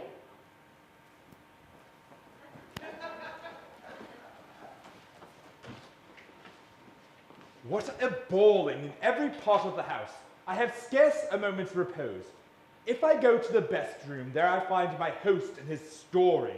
If I fly to the gallery, there we have my hostess with her curtsy down to the ground. I have at last got a moment to myself. And now for recollection. Did you call, sir? Did your honour call? As for Miss Hardcastle, she's too grave and sentimental for me. Did your honour call, sir? No, child. Besides, from the glimpse I had of her, I think she squints. I'm sure, sir, I heard the bell ring. No. I have pleased my father, however, in coming down, and I'll tomorrow please myself by returning. Perhaps the other gentleman called, sir. I tell you, no. I should be glad to know, sir. We have such a parcel of servants. No, I tell you. Yes, my dear, I think I did call. I wanted. I vow, child, you are vastly handsome. Oh, law, sir, you'll make one ashamed. Never saw a more sprightly, malicious eye. Yes, my dear, I did call. Have you got any of your, what do you call it, in the house? What do you call it? No, sir, we've been out of that these last 10 days. One may call, I find, in this house to very little purpose.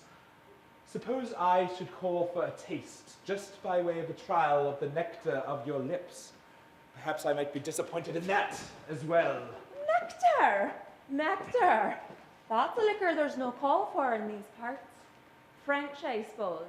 We serve no French wines here, sir. Of true English growth, I assure you. Then it's odd I should not know it. We brew all sorts of wines in this house, sir, and I've lived here these 18 years. 18 years? Why, one would think, child, you kept the bar before you were born. How old are you? You mustn't tell me age, sir. They say women in music should never be dated. To guess at this distance, you can't be much above 40. And yet nearer, I don't think so much. By coming close to some women, they look younger still. But when we come very close indeed... Pray, sir, keep your distance. One would think you wanted to know one's age as they do horses, by mark of mouth. I protest, child, you use me extremely ill. If you keep me at this distance, how is it possible you and I can ever be acquainted? And who wants to be acquainted with you? I want no such acquaintance, not I. I'm sure you did not treat Miss Hardcastle that was here before in this obstropolous manner. I'll warrant me, before her you looked dashed and kept bowing to the ground and talked for all the world as if he was before justice of the peace. Egad, she has hit it sure enough. In awe of her child, a mere awkward, squinting thing. No, I find you don't know me.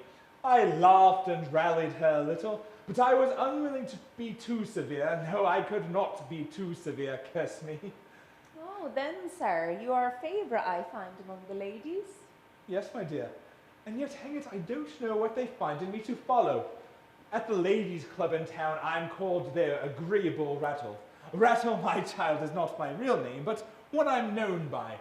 My name is Solomons. Mr. Solomons, my dear, at your service.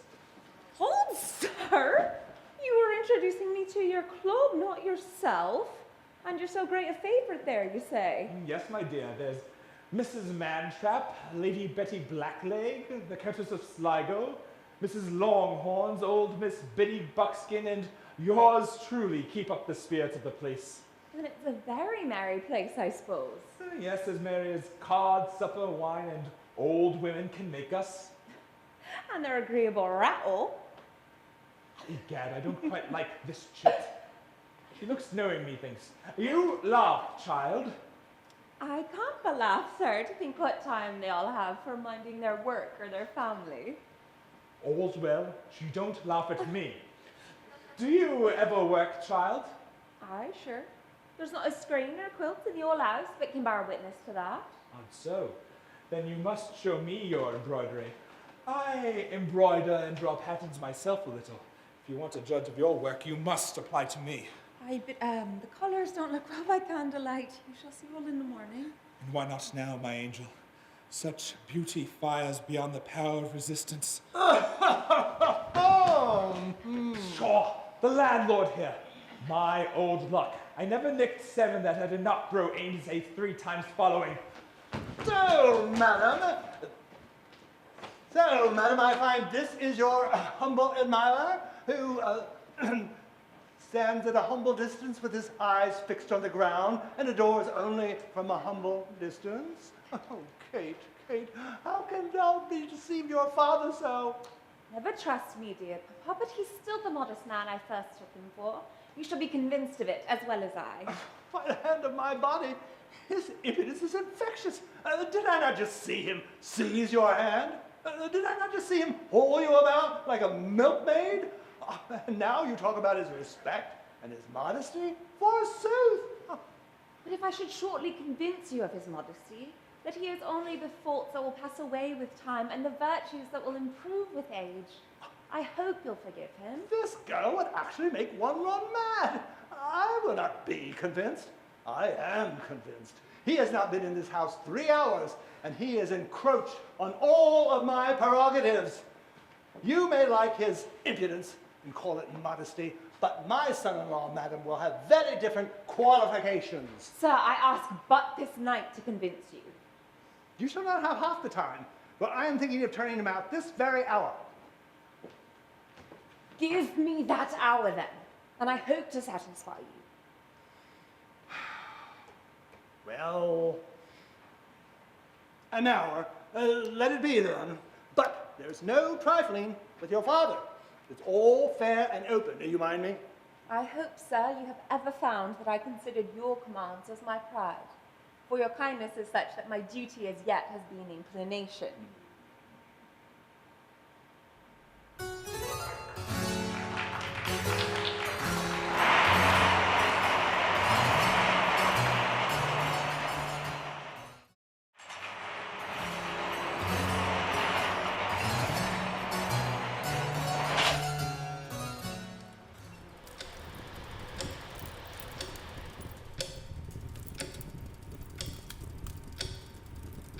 You surprise me.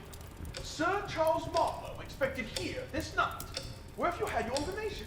You may depend upon it. I just saw his letter to Mr. Hardcastle, in which he tells him he intends setting out a few hours after his son. Then my confidence must be completed before he arrives. He knows me, and should he find me here, would discover my name and pass my designs to the rest of the family. The jewels, I hope, are safe? Yes, I sent them to Marlowe, keeps the keys of our baggage. In the meantime, I'm off to prepare matters for our elopement. I've had the squire's promise for a fresh pair of horses, and if I shall not see him again, we'll write him further directions. Well, success attend you. In the meantime, I'll go and amuse my aunt with the old pretense of a violent passion for my cousin.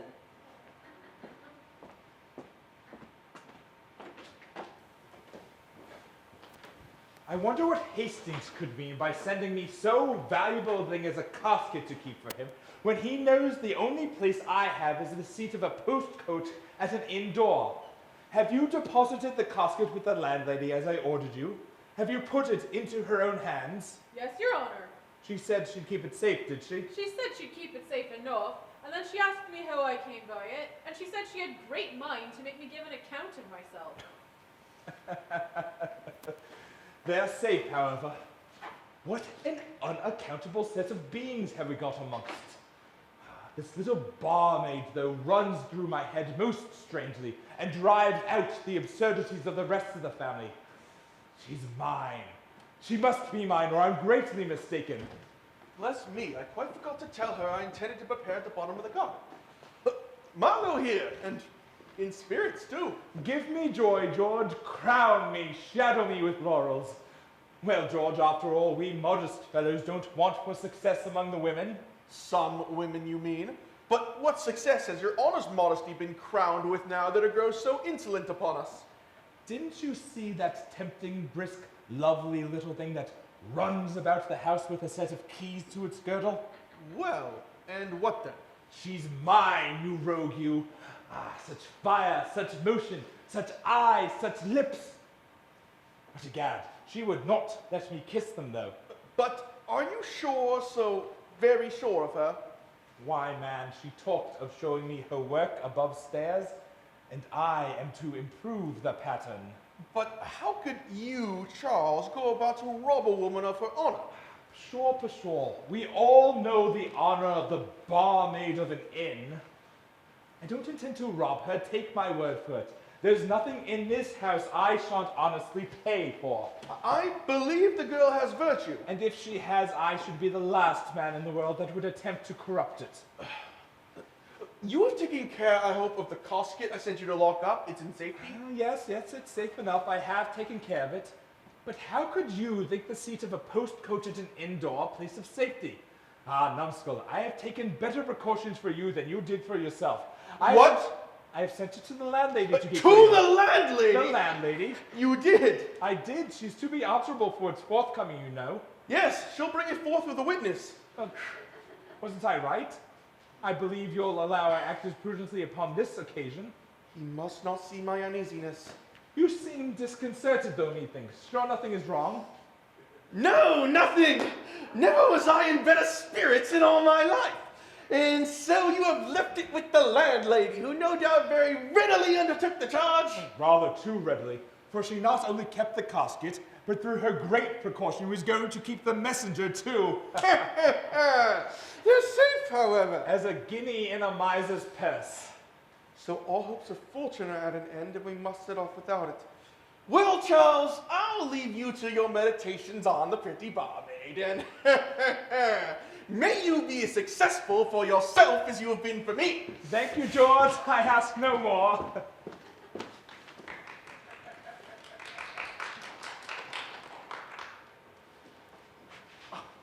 I no longer know my own house. It's all turned topsy-turvy. His servants have gotten drunk already, and I will bear it no longer. Yet, out of respect for his father, I will be patient. I will be calm. Mr. Marlowe. Mr. Marlowe, sir, I am your very humble servant. Sir, your humble servant. What's to be the wonder now? I believe, sir, that you must be sensible, sir, that no man alive ought to be more welcome than your father's son. I hope you believe that. I do, from my soul, sir. I don't want much entreaty. I generally make my father's son welcome wherever he goes. I believe you do, from my soul, too. Though I say nothing about your own behavior, Mr. Marlowe, that of your servants is insufferable. Oh, their manner of drinking is setting a very bad example in this house, I assure you. I protest, my very good sir, that is no fault of mine. If they don't drink as they ought, they are to blame. I ordered them not to spare the cellar, I assure you. Here, let one of my servants come up. My positive directions were that as I do not drink myself, they should make up for my deficiencies below. So they have your orders for what they do? Oh, I'm satisfied. They had, I assure you. You shall hear from one of themselves. You, Jeremy, come forward, sirrah. What were my orders? Were you not told to drink freely and call for what you thought fit for the good of the house? I begin to lose my patience. Please, Your Honor, liberty and Fleet Street forever! Though I'm but a servant, I'm as good as any man. I'll drink for no man before supper, sir. Damn me! A good liquor will sit upon a good supper, sir. But a good supper will not sit upon my conscience. You see, my old friend, the fellow's as drunk as he can possibly be. I don't know what you'd have more, unless you'd have the poor devil soused in a beer barrel. Oh. Zoons! He'll drive me distracted if I hold myself any longer.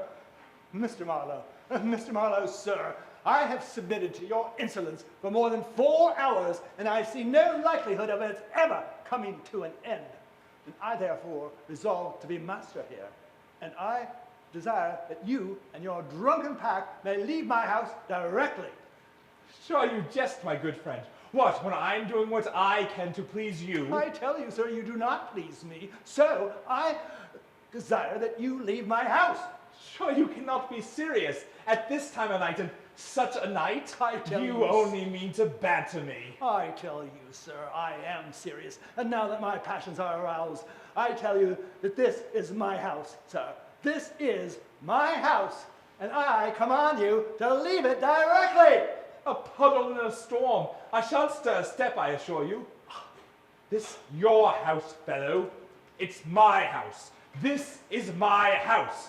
Mine while I choose to stay. What right have you to bid me leave this house? I never met with such impudence, curse me. Never in my whole life before. Lord, confound me if I ever did.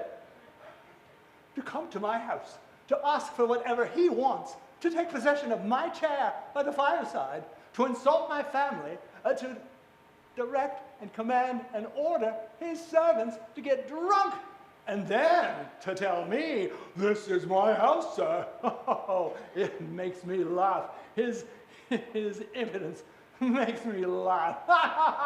Pray, sir, now that you've taken the house, what think you of taking the furniture?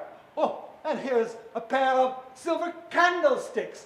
Oh, and a lovely fireplace screen. And here is a pair of brazen-nosed bellows. Perhaps they would strike your fancy.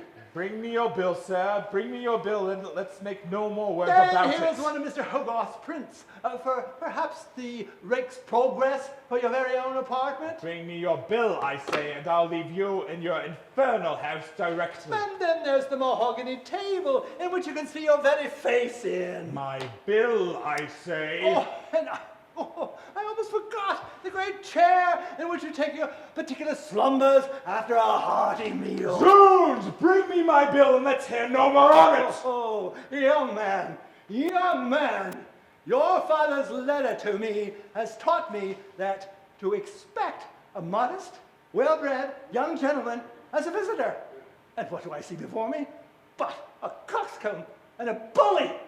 He shall be down here presently, and he shall hear more of this. How's this? Sure, I have not mistaken the house. Everything looks like an inn. The servants cry, coming. The attendance is awkward. The barmaid, too, to attend us. Ah, but she's here and will further inform me. Whither so fast, child? A word with you. Better be short then, I'm in a hurry. I believe he begins to find out his mistake, but it's too soon quite to undeceive him. Pray, child, answer me one question. What are you, and what may your business in this house be? A relation of the family, sir. What, a poor relation?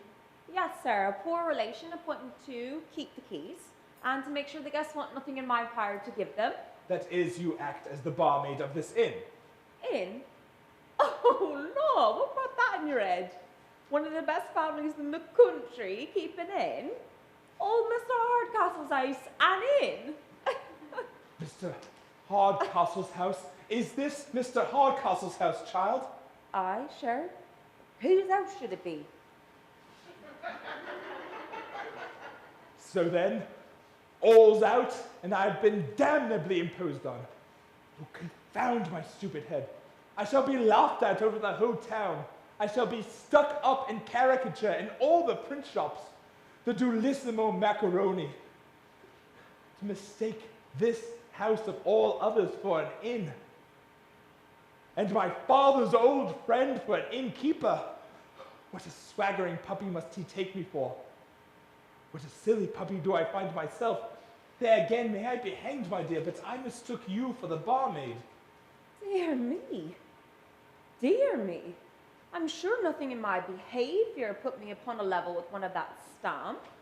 Nothing, my dear, nothing. But I was in for a list of blunders and could not help making you a subscriber. My stupidity saw everything the wrong way. I mistook your assiduity for assurance and your simplicity for allurement. But it's over now. This house I no longer show my face in. I hope, sir, I've done nothing to disoblige you. I'm sure I should be sorry to affront any gentleman who's been so polite and said so many civil things to me. I'm sure I should be sorry if he left the family upon my account. I'm sure I should be sorry if people said anything amiss, as I have no fortune but my character. By heaven, she weeps. This is the first mark of tenderness I ever had from a modest woman, and it touches me. Excuse me, my lovely girl. You are the only part of the family I leave with reluctance. But to be plain with you, the difference in our birth, fortune, and education makes an honorable connection impossible. And I could never harbor a thought of seducing simplicity that trusted in my honor, or of bringing ruin upon one whose only fault was being too lovely. Generous man, I now begin to admire him. But I'm sure, sir, that my family is as good as Miss Hardcastle's. And though I'm poor, that's no great misfortune to a content mind. And before this moment, I never thought it was bad to want fortune. And why now, my pretty simplicity? Because it puts me at distance from one that, if I had £1,000, I would give it all to.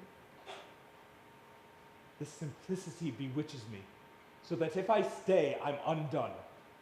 I must make one bold effort and leave her. Your partiality in my favor, my dear, touches me most sensibly. And were I to live for myself alone, I could easily fix my choice. But I owe too much to the opinion of the world, too much to the authority of a father, so that I can scarcely speak it. It affects me. Farewell.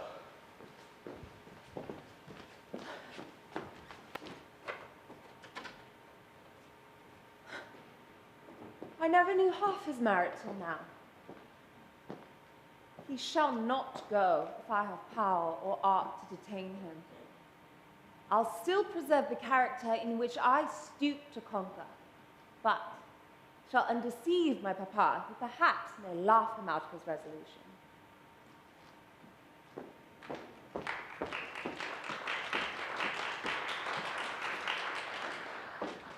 Aye, you may steal for yourself next time, for I have done my duty. Sure, she's got the jewels again, that's a sure thing, but she thinks it was a mistake on the part of the servants. But sure, cousin, you won't forsake us in this distress. If she in the least suspects I am going off, I shall be locked up or sent to my Aunt Pedigree's, which is 10 times worse. To be sure, aunts of all types are all damned bad things, but what can I do? I've already given you a pair of horses that'll fly like Whistlejacket, and you can't say I haven't courted you nicely in front of her face. Here she comes again. We must court a bit more, lest she suspect us. Well, I was greatly flattered to be sure, but my son assures me it was all a mistake of the servants. Still, I shan't rest easy until they are fairly married. What do I see here? Fondling together? I never saw Tony so sprightly before. Have I caught my pretty ducks? What, billing? Exchanging stolen glances? Broken murmurs? As for murmurs, Mother, we may quarrel bitterly now and again, but you can honestly say there's no love lost between us. Oh, a mere sprinkling, Tony, upon the flame, only to make it burn brighter. Cousin Tony promises to give us more of his company at home. Indeed, he shan't leave us. It won't leave us any more, Cousin Tony, will it? Oh, such a pretty creature. No, I'd sooner leave my horse in the pound than leave you when you smile upon one so. And your laugh is so becoming. Agreeable cousin, who could help admiring that natural humor, that pleasant, broad, red, thoughtless. It's a bold face. Pretty innocent. I must say, I've always admired Cousin Con's beautiful hazel eyes and her long, elegant fingers that she twists this way and that way across the harpsichord like a parcel of bobbins. Oh, he would charm the bird from the tree. I was never so happy before. My son takes after his father, poor Mr. Lumpkin, exactly. The jewels, dear Con. You shall have them incontinently. You shall have them. Isn't he a sweet boy, my dear? You two shall be married tomorrow, and we can put off the rest of his education, like Dr. Drowsy's sermons, to a fitter opportunity. Where's the squire? Oh, I've got a letter for your worship. Give it to my mamma. She reads all my letters first. I had orders to put it into your own hands. Who does it come from? Your worship mun ask that of the letter itself. Good wish to know, though. Undone, undone, a letter to him from Hastings. I know the hand. If my aunt sees it, we are ruined forever. I'll keep her employed a little if I can. But I have not told you, madam, of the smart answer my cousin made to Mr. Marlowe just now. We so laughed. You must know, madam. This way a little. He must not hear us. Damned cramped piece of penmanship as I ever saw in all my life. Well, I can read your print hand well enough, but this is all so full of handles and shanks and dashes. I can scarce tell the head from the tail. To Anthony Lumpkin, Esquire. Well, that's well enough. I can read my own name on the outside of the letter, but when I come to open it, it's all buzz. And that's damned hard, for the inside of the letter is always the cream of the correspondence. So my son was too hard for the philosopher? Yes, madam, but you must hear the rest, madam. This way a little, he may hear us. You'll hear how he puzzled him out. Methinks he looks strangely puzzled now. Damned up and down handless, but were disguised in liquor. Dear sir, yeah, there's an M, a T, and an S. Whether the next is an Izzard or an R, confound me, I cannot tell. Can I be of assistance? Pray, aunt, let me read it. Nobody reads a cramp hand better than I. Do you know who it's from? Can't tell, maybe Dick Ginger the feeder. Aye, so it is. Dear Squire, hoping you are in health as I am at this present, the gentlemen of the Shake Bag Club have cut the gentleman of Goose Green quite out of feather. That the odd fighting, long odds of... Here, it's all about cocks and fighting. It is of no consequence. Put it up. But my dear miss, it's all the consequence in the world. I would not miss the rest of this for a guinea. Here, Mama, see what you make out. No consequence indeed. How's this? Dear Squire, I'm now waiting for Miss Neville with the post-chaise and pair at the bottom of the garden. But I find my horses yet unable to perform the journey. I expect you'll assist us with a fresh pair of horses, as you promised. Dispatches necessary as the hag. By the hag, your mother will suspect us. Yours, Hastings. Grant me patience. I run distracted. My rage chokes me. I hope, madam, that you'll suspend your resentment for a few moments and not impart to me any impertinence or sinister design that belongs to another. Oh, fine-spoken madam. You are most miraculously polite and engaging. Quite the pink of circumspection. And you great ill-fashioned oaf with scarce enough sense to keep your mouth shut. Were you too joined against me? But I shall defeat your plots in a moment. As for you, madam, since you have a pair of fresh horses waiting for you, it would be a shame to disappoint them. So, if you please, instead of running away with your spark, prepare this very moment to run away with me. Your old Aunt Pedigree will keep you secure, I'll warrant you. You, too, will mount your horse and ride alongside us. Here, Thomas! Roger! Diggory! I'll show you! I wish you better than you do yourselves! So now I'm completely ruined. Aye, that's a sure thing. And what better could be expected from being connected with such a stupid fool? And after all the nods and signs I made him. By the laws, miss, was your own cleverness and not my stupidity that undid you. You were so good with your shake bags and your goose screens that how could I scarce tell there was math made up? So, sir, I find by my servant that you have shown my letter and betrayed us. Was this well done, young gentleman? And here's another. Ask Miss there who betrayed you, for it's her doing, not mine.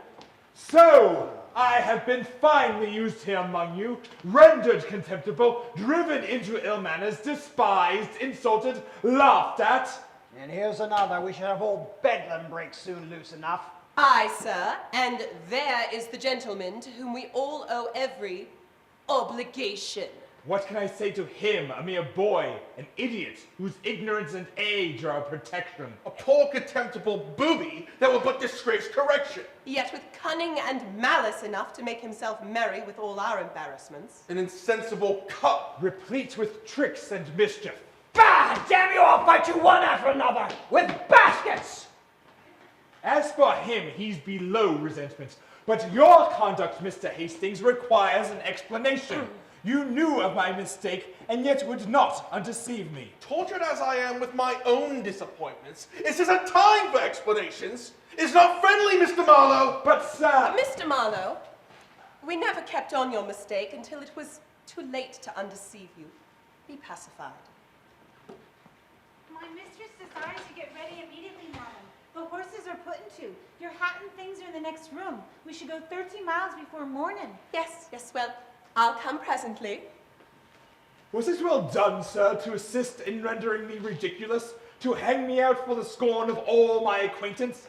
Depend upon it, sir, I shall expect an explanation. Was it well done, sir, if you're upon that subject, to deliver what I entrusted to yourself to the care of another, sir? Mr. Hastings, Mr. Marlowe, why will you increase my distress with this groundless dispute? I implore, I entreat you. Your cloak, madam. My mistress is impatient. I come.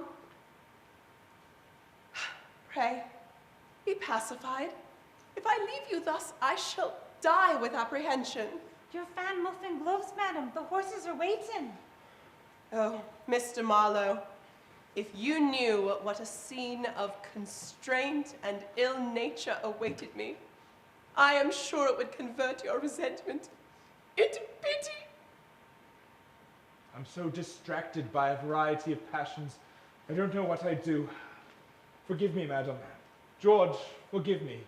You know my hasty temper and should not seek to exasperate it. The torture of my own situation is my only excuse. Well, my dear Hastings, if you have that esteem for me that I think, nay, that I know you have, your constancy for the next 3 Yes? Will but increase the happiness of our future connection. Miss Never! Constance! Constance, I say!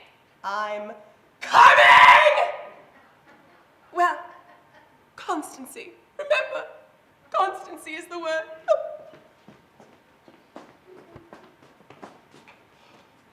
My heart.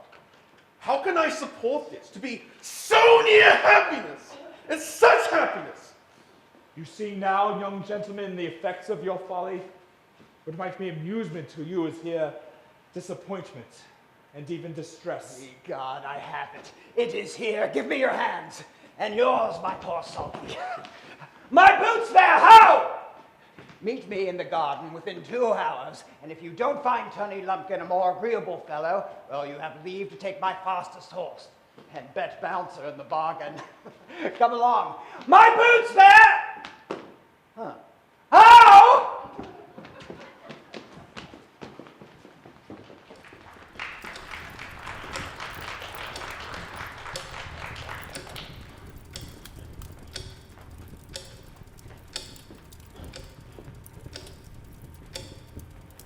You saw the old lady and Miss Neville drive off, you say?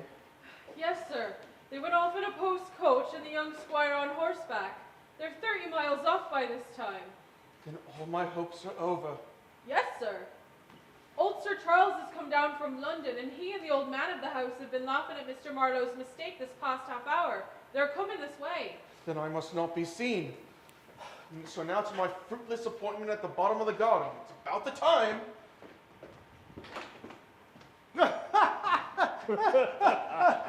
and the peremptory tone by which he sent forth his sublime commands.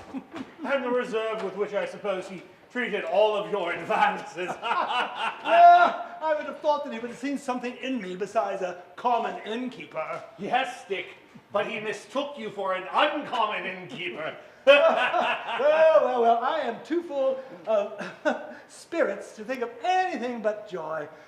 My dear friend, this marriage, bringing the union of our families together, will make our relationship hereditary. And though my daughter's fortune is but small, I think that we can... Oh, Dick, will you speak of fortune to me? My son is possessed of more than a competence already, and can want nothing but a good and virtuous girl to share in his happiness and increase it. They like each other, as you say they do. If they do, I tell you, they do like each other. My daughter has good as told me so. But girls are apt to flatter themselves, you know. Well, I saw him grasp her hand with the warmest manner myself. Oh, here he comes to put you out of your ifs. I'll warrant him. I come once more, sir, to ask pardon for my strange conduct. I can scarce reflect on my insolence without confusion. Tut boy, it's a mere trifle. You take it all too gravely. Why, an hour or two in laughing with my daughter will set everything right again, and she will not think the less of you for it. Sir, I shall always be proud of her approbation. Approbation? Oh, what a cold word, Mr. Marlowe. If I'm not mistaken, you have more than approbation thereabouts. You take me? Sure, sir, I have not that happiness. Oh, come, boy, I'm an old fellow, and I know what's what as well as you who are younger. I know what has passed between you, but, Mum. Sure, sir, nothing has passed between us but the most profound respect on my side and the most distant reserve on hers. You don't think, sir, that my impudence has been passed upon the rest of the family? Impudence? No, I would not say that. Not quite impudence, but girls do like to be played with and rumpled about sometimes too as well. But she has told no tales on this. I never gave her the slightest cause. I like modesty well enough in its place, but young gentlemen, you are overacting. You can be open with us. Your father and I would love you all the more for it. May I die, sir, if I tell you, she don't dislike you, and I know that you like her, and so I think that you should be tied as soon as the parson can do it. My dear sir, I protest, sir. Your father approves the match. I admire it, and any more delay is going to be doing mischief. But why won't you hear me? By all that's just and true, I never gave Miss Hardcastle the slightest mark of my attachment, nor even the most distant hint to suspect me of affection. We had but one interview, and that was modest, formal, and uninteresting. This young fellow's formal, modest impudence is beyond bearing. And you never grasped her hand or made any protestations. As heaven is my witness, I came down in obedience to your commands. I saw the lady without emotion and parted without reluctance. I hope you'll exact no further proofs of my duty, nor prevent me from leaving a house in which I suffer so many mortifications. I am astonished at the air of sincerity with which he parted. Oh, well, I am astonished at the deliberate intrepidity of his assurance. I dare pledge my life and honor upon his truth. Well, here comes my daughter. I would stake my happiness on her veracity. Come hither, Kate. Tell us, dear, answer sincerely and without reserve, has Mr. Marlowe made you any professions of affection or love? The question is very abrupt, sir, but as you require unreserved sincerity, I think he has. You see. Pray, madam, have you and my son had more than one interview? Yes, sir, several. You see? And did he make any professions of attachment? Yes, sir, several. Did he talk of love? Much, sir. Amazing. Now, And all of this formally? Formally. now are you satisfied? Did. And how did he behave, madam? As most professed admirers do. Said some civil things of my face, talked much of his want of merit and the greatness of mine, mentioned his heart, gave a short tragedy speech, then ended in pretended rapture. I am now perfectly convinced indeed.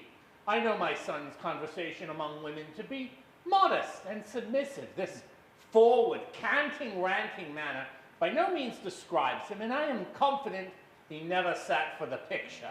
And what, sir, if I should convince you to your face of my sincerity? If you and my papa in about half an hour will place yourselves behind that screen, you shall hear him declare his passion for me in person. Agreed. And if I find what you describe, then all my happiness must find an end.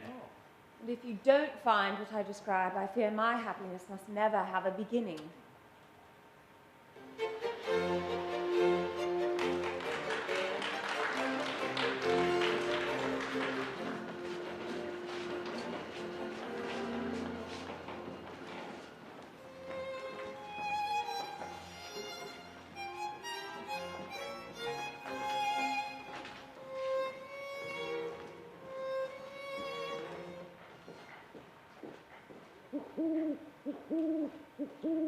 What an idiot am I to wait here for a fellow who probably takes a delight in mortifying me.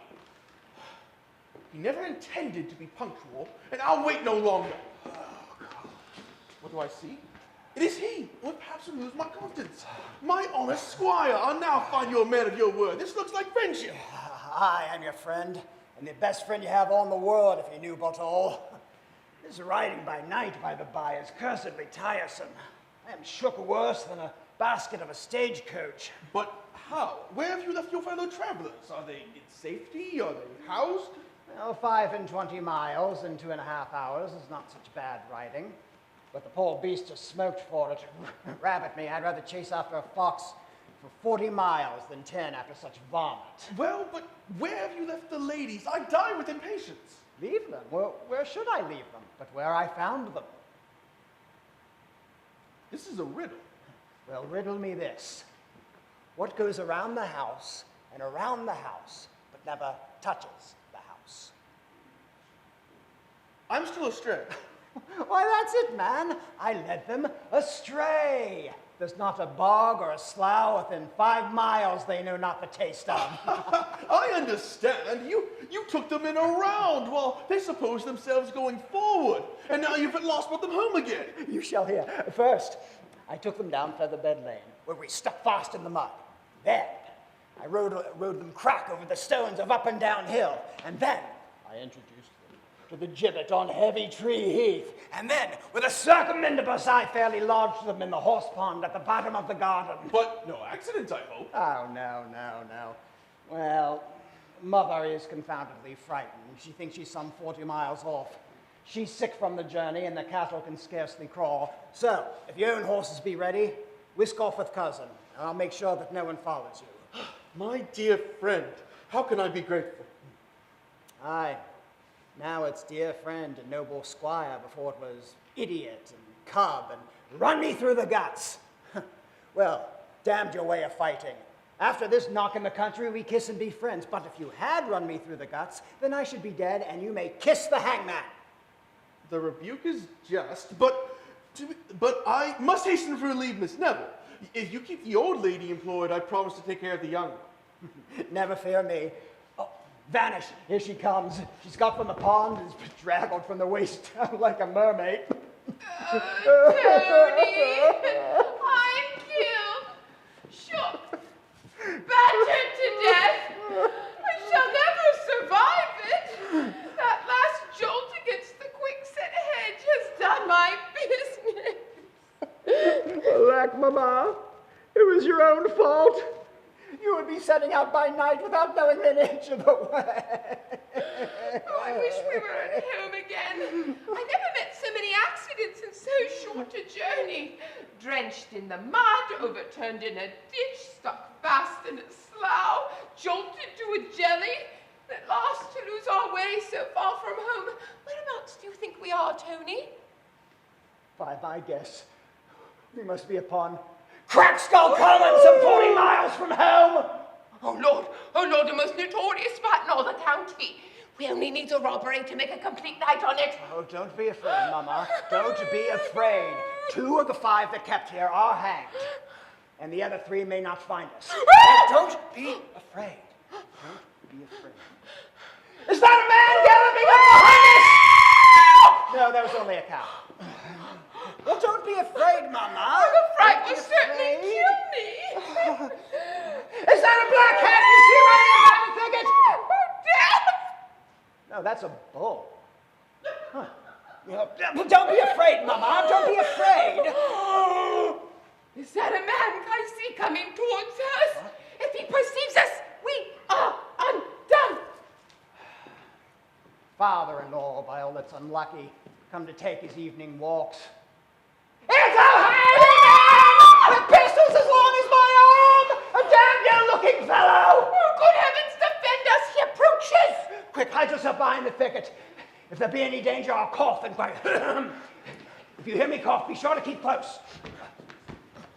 I may be mistaken, but I heard voices of people in want of help. Oh, Tony, is that you?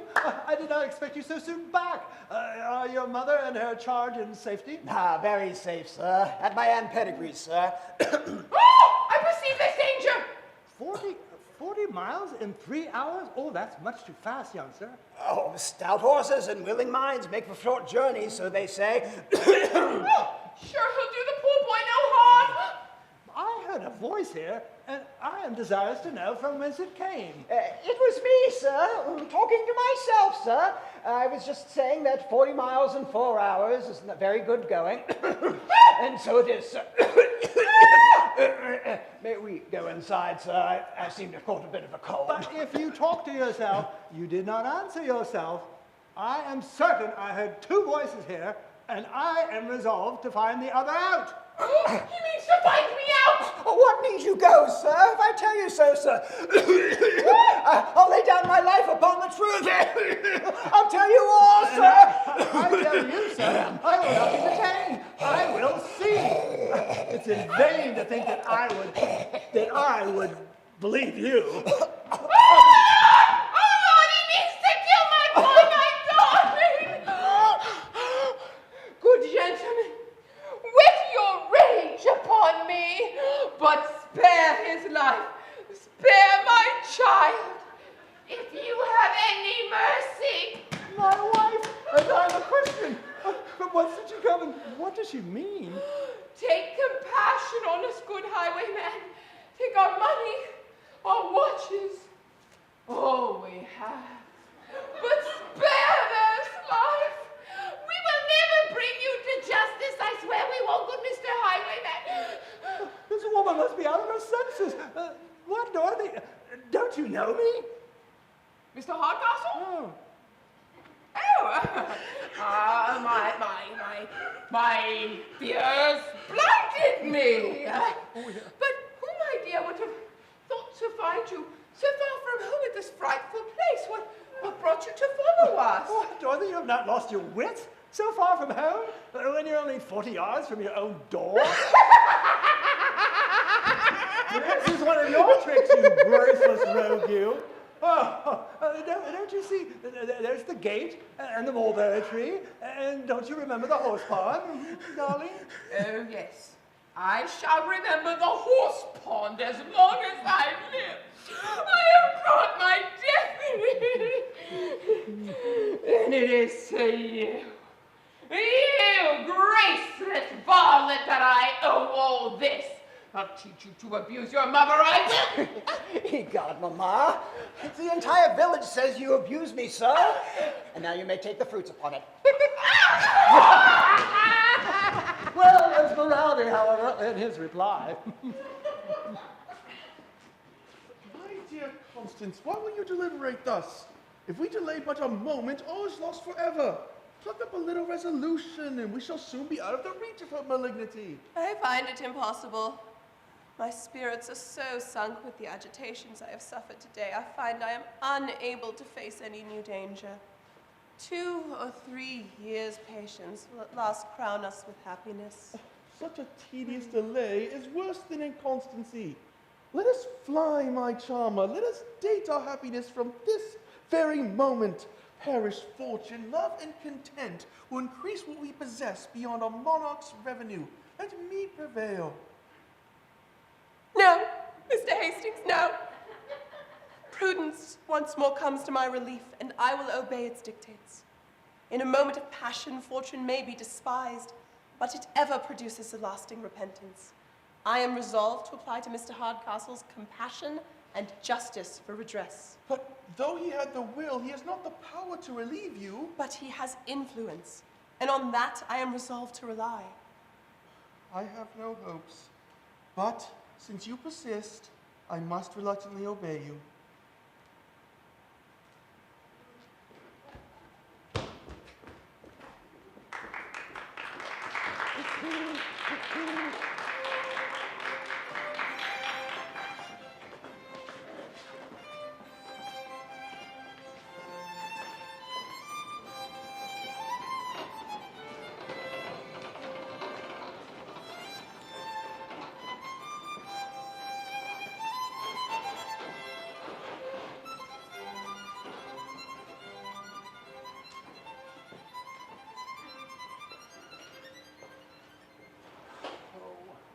What a situation am I in? If what you says appear, I shall find a guilty son. But if what he says be true, then I shall lose one who, among all others, I most wished for a daughter. Sir, I am proud of your approbation. And to show I merit it, if you and my papa will face yourselves as directed, behind that screen, you shall hear his explicit declaration. But he comes. I'll to your father and keep him to the appointment.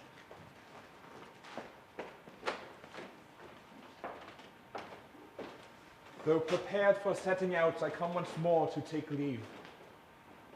Nor did I, till this moment, know the pain I feel in the separation. I believe these sufferings cannot be very great, sir, which you can so easily remove. A day or 2 longer, perhaps, might lessen your uneasiness, by showing the little value of what you now think proper to regret. This girl, every moment, improves upon me. It must not be, madam. I have already trifled too long with my heart. My very pride begins to submit to my passion. The disparity of education and fortune, the anger of a parent, and the contempt of my equals begin to lose their weight.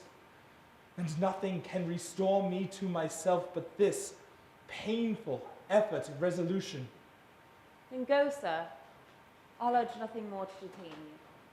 For though my family be as good as hers you came down to visit, and my education, I hope, not inferior, what are these advantages without equal affluence? I must remain contented with the slight approbation of imputed merit. I must have only the mockery of your addresses, while all your serious aims are fixed on fortune. Here, behind this screen. Shh, make no noise. I'll engage my Kate. Covers him with confusion at last. By heavens, madam, fortune was ever my smallest consideration. Your beauty at first caught my eye, for who could see that without emotion? But every moment I converse with you steals in some new grace, heightens the picture and gives it stronger expression. What at first seemed rustic plainness now appears refined simplicity. What seemed forward assurance now strikes me as the result of courageous innocence and conscious virtue. What can it mean? He amazes me. I told you how it would be. I am now determined to stay, madam, and I have too good an opinion of my father's discernment when he sees you to doubt his approbation. No, Mr. Marlowe. No, I will not, cannot detain you. Do you think I could ever suffer a connection in which there was even the smallest room for repentance? Do you think I would take the mean advantage of a transient passion to load you with confusion? Do you think I could ever relish that happiness which was acquired by lessening yours? By all that's good, I can have no happiness but what's in your power to grant me. Nor shall I ever feel repentance but in not having seen your merits before. I will stay, madam, even contrary to your wishes. And though you should persist to shun me, I will make my respectful assiduities atone for the levity of my past conduct. Sir, I must entreat you'll desist. As our acquaintance began, so let it end, in indifference. I might have given an hour or two to levity, but seriously, Mr. Marlowe, do you think I would ever submit to a connection in which I appear mercenary and you imprudent? Do you think I could ever catch the confident addresses of a secure admirer? Does this look like security? Does this look like confidence? No, madam, every moment that shows me your merit only serves to increase my diffidence and confusion. I can hold it no longer. Charles! Charles! How hast thou deceived me? Is this your indifference? Your uninteresting conversation? Your cold contempt, your formal interview. What have you to say now? I'm all amazement. What can it mean? It means that you can say and unsay things at your own pleasure. That you can say one thing to a lady in private and yet another thing in public. That you can say one thing to us and then another to my daughter. Daughter? This lady your daughter? Yes, my Kate, my only daughter. Who should she be? Oh, the devil. Yes, sir. That very identical, tall, squinting lady you were pleased to take me for? She that you address as the mild, modest, sentimental man of gravity, and the bold, forward, agreeable rattle of the ladies' club. Zoons, there's no bearing this. It's worse than death. In which of your characters, sir, will you give us leave to address you? As the faltering gentleman with looks on the ground that speaks just to be heard and hates hypocrisy, or the loud, confident creature that keeps it up with Mrs. Biddy Buckskin and old Miss Mantrap till 3 in the morning? Oh, curse on my noisy head. I never attempted to be impudent, yet that I was not taken down. I must be gone. By the hand of my body, you shall not. I see now, it was all a mistake, and I rejoice in finding it so. I know, sir, you will not go. I know that she will forgive you. Won't you forgive him, Kate? We'll all forgive you. Take courage, man. So they're gone. Let them go, I care not. Who gone? My dutiful niece and her gentleman from the town. He who came down with this modest visitor here. Who? My honest George Hastings? A worthy of fellows lives, and the girl could not have made a more prudent choice. By the hand of my body, I am proud of this connection. Well, if he has taken away the lady, he has not taken away her fortune. That remains to console us for her loss. Dorothy, you would not be so mercenary. That's my affair, not yours. Oh, but remember, when your son becomes of age and refuses to marry his cousin, her entire fortune is then at her own disposal. But he is not of age, and she has not thought proper to wait for his refusal. What? Back so soon? I begin not to like it. For my late attempt to fly off with your niece, let my present confusion be my punishment. We are now come back to appeal from your justice to your humanity. By her father's consent, I first paid her my addresses, and our passions were first founded in duty. Since his death, I have been obliged to stoop to dissimulation to avoid oppression. In an hour of levity, I was ready even to give up my fortune to secure my choice. But now I'm recovered from the delusion, and hope from your tenderness what is denied me from a nearer relation. Oh, sure. This is all but the whining ending of a modern novel. Be it what it will, I am glad they have come back to reclaim their due. Come hither, Tony boy. Do you now refuse this lady's hand that I now offer you? What signifies my refusal? You know I cannot refuse her until I'm of age, Father. Well, I thought that concealing your age might contribute to your better behavior. I concurred with your mother's desire to keep your age a secret. But now that I find she has moved it to a mean end, I must declare that you are of age these 3 months. Of age? Am I of age, Father? Above 3 months. Then you'll see the first thing I do with my newfound liberty. Let all men bear witness that I, Anthony Lumpkin, Esquire, of blank place, refuse thee, Constance Neville, of no place at all, and therefore Constance Neville may marry the man she chooses, and Tony Lumpkin can be his own man again. Oh, brave squire! My worthy friend! Oh, my undutiful offspring! Joy, George, I give you joy sincerely. And could I prevail upon my little tyrant here to be less arbitrary, I should be the happiest man in the world if you would return me the favor. Come, madam, you are now driven to the very last scene of all your contrivances. I know you like him. I'm sure he loves you. And you must and shall have him. And I say so too. Oh, Mr. Marlowe, if she makes as good a wife as she has a daughter, I believe that you will never repent your bargain.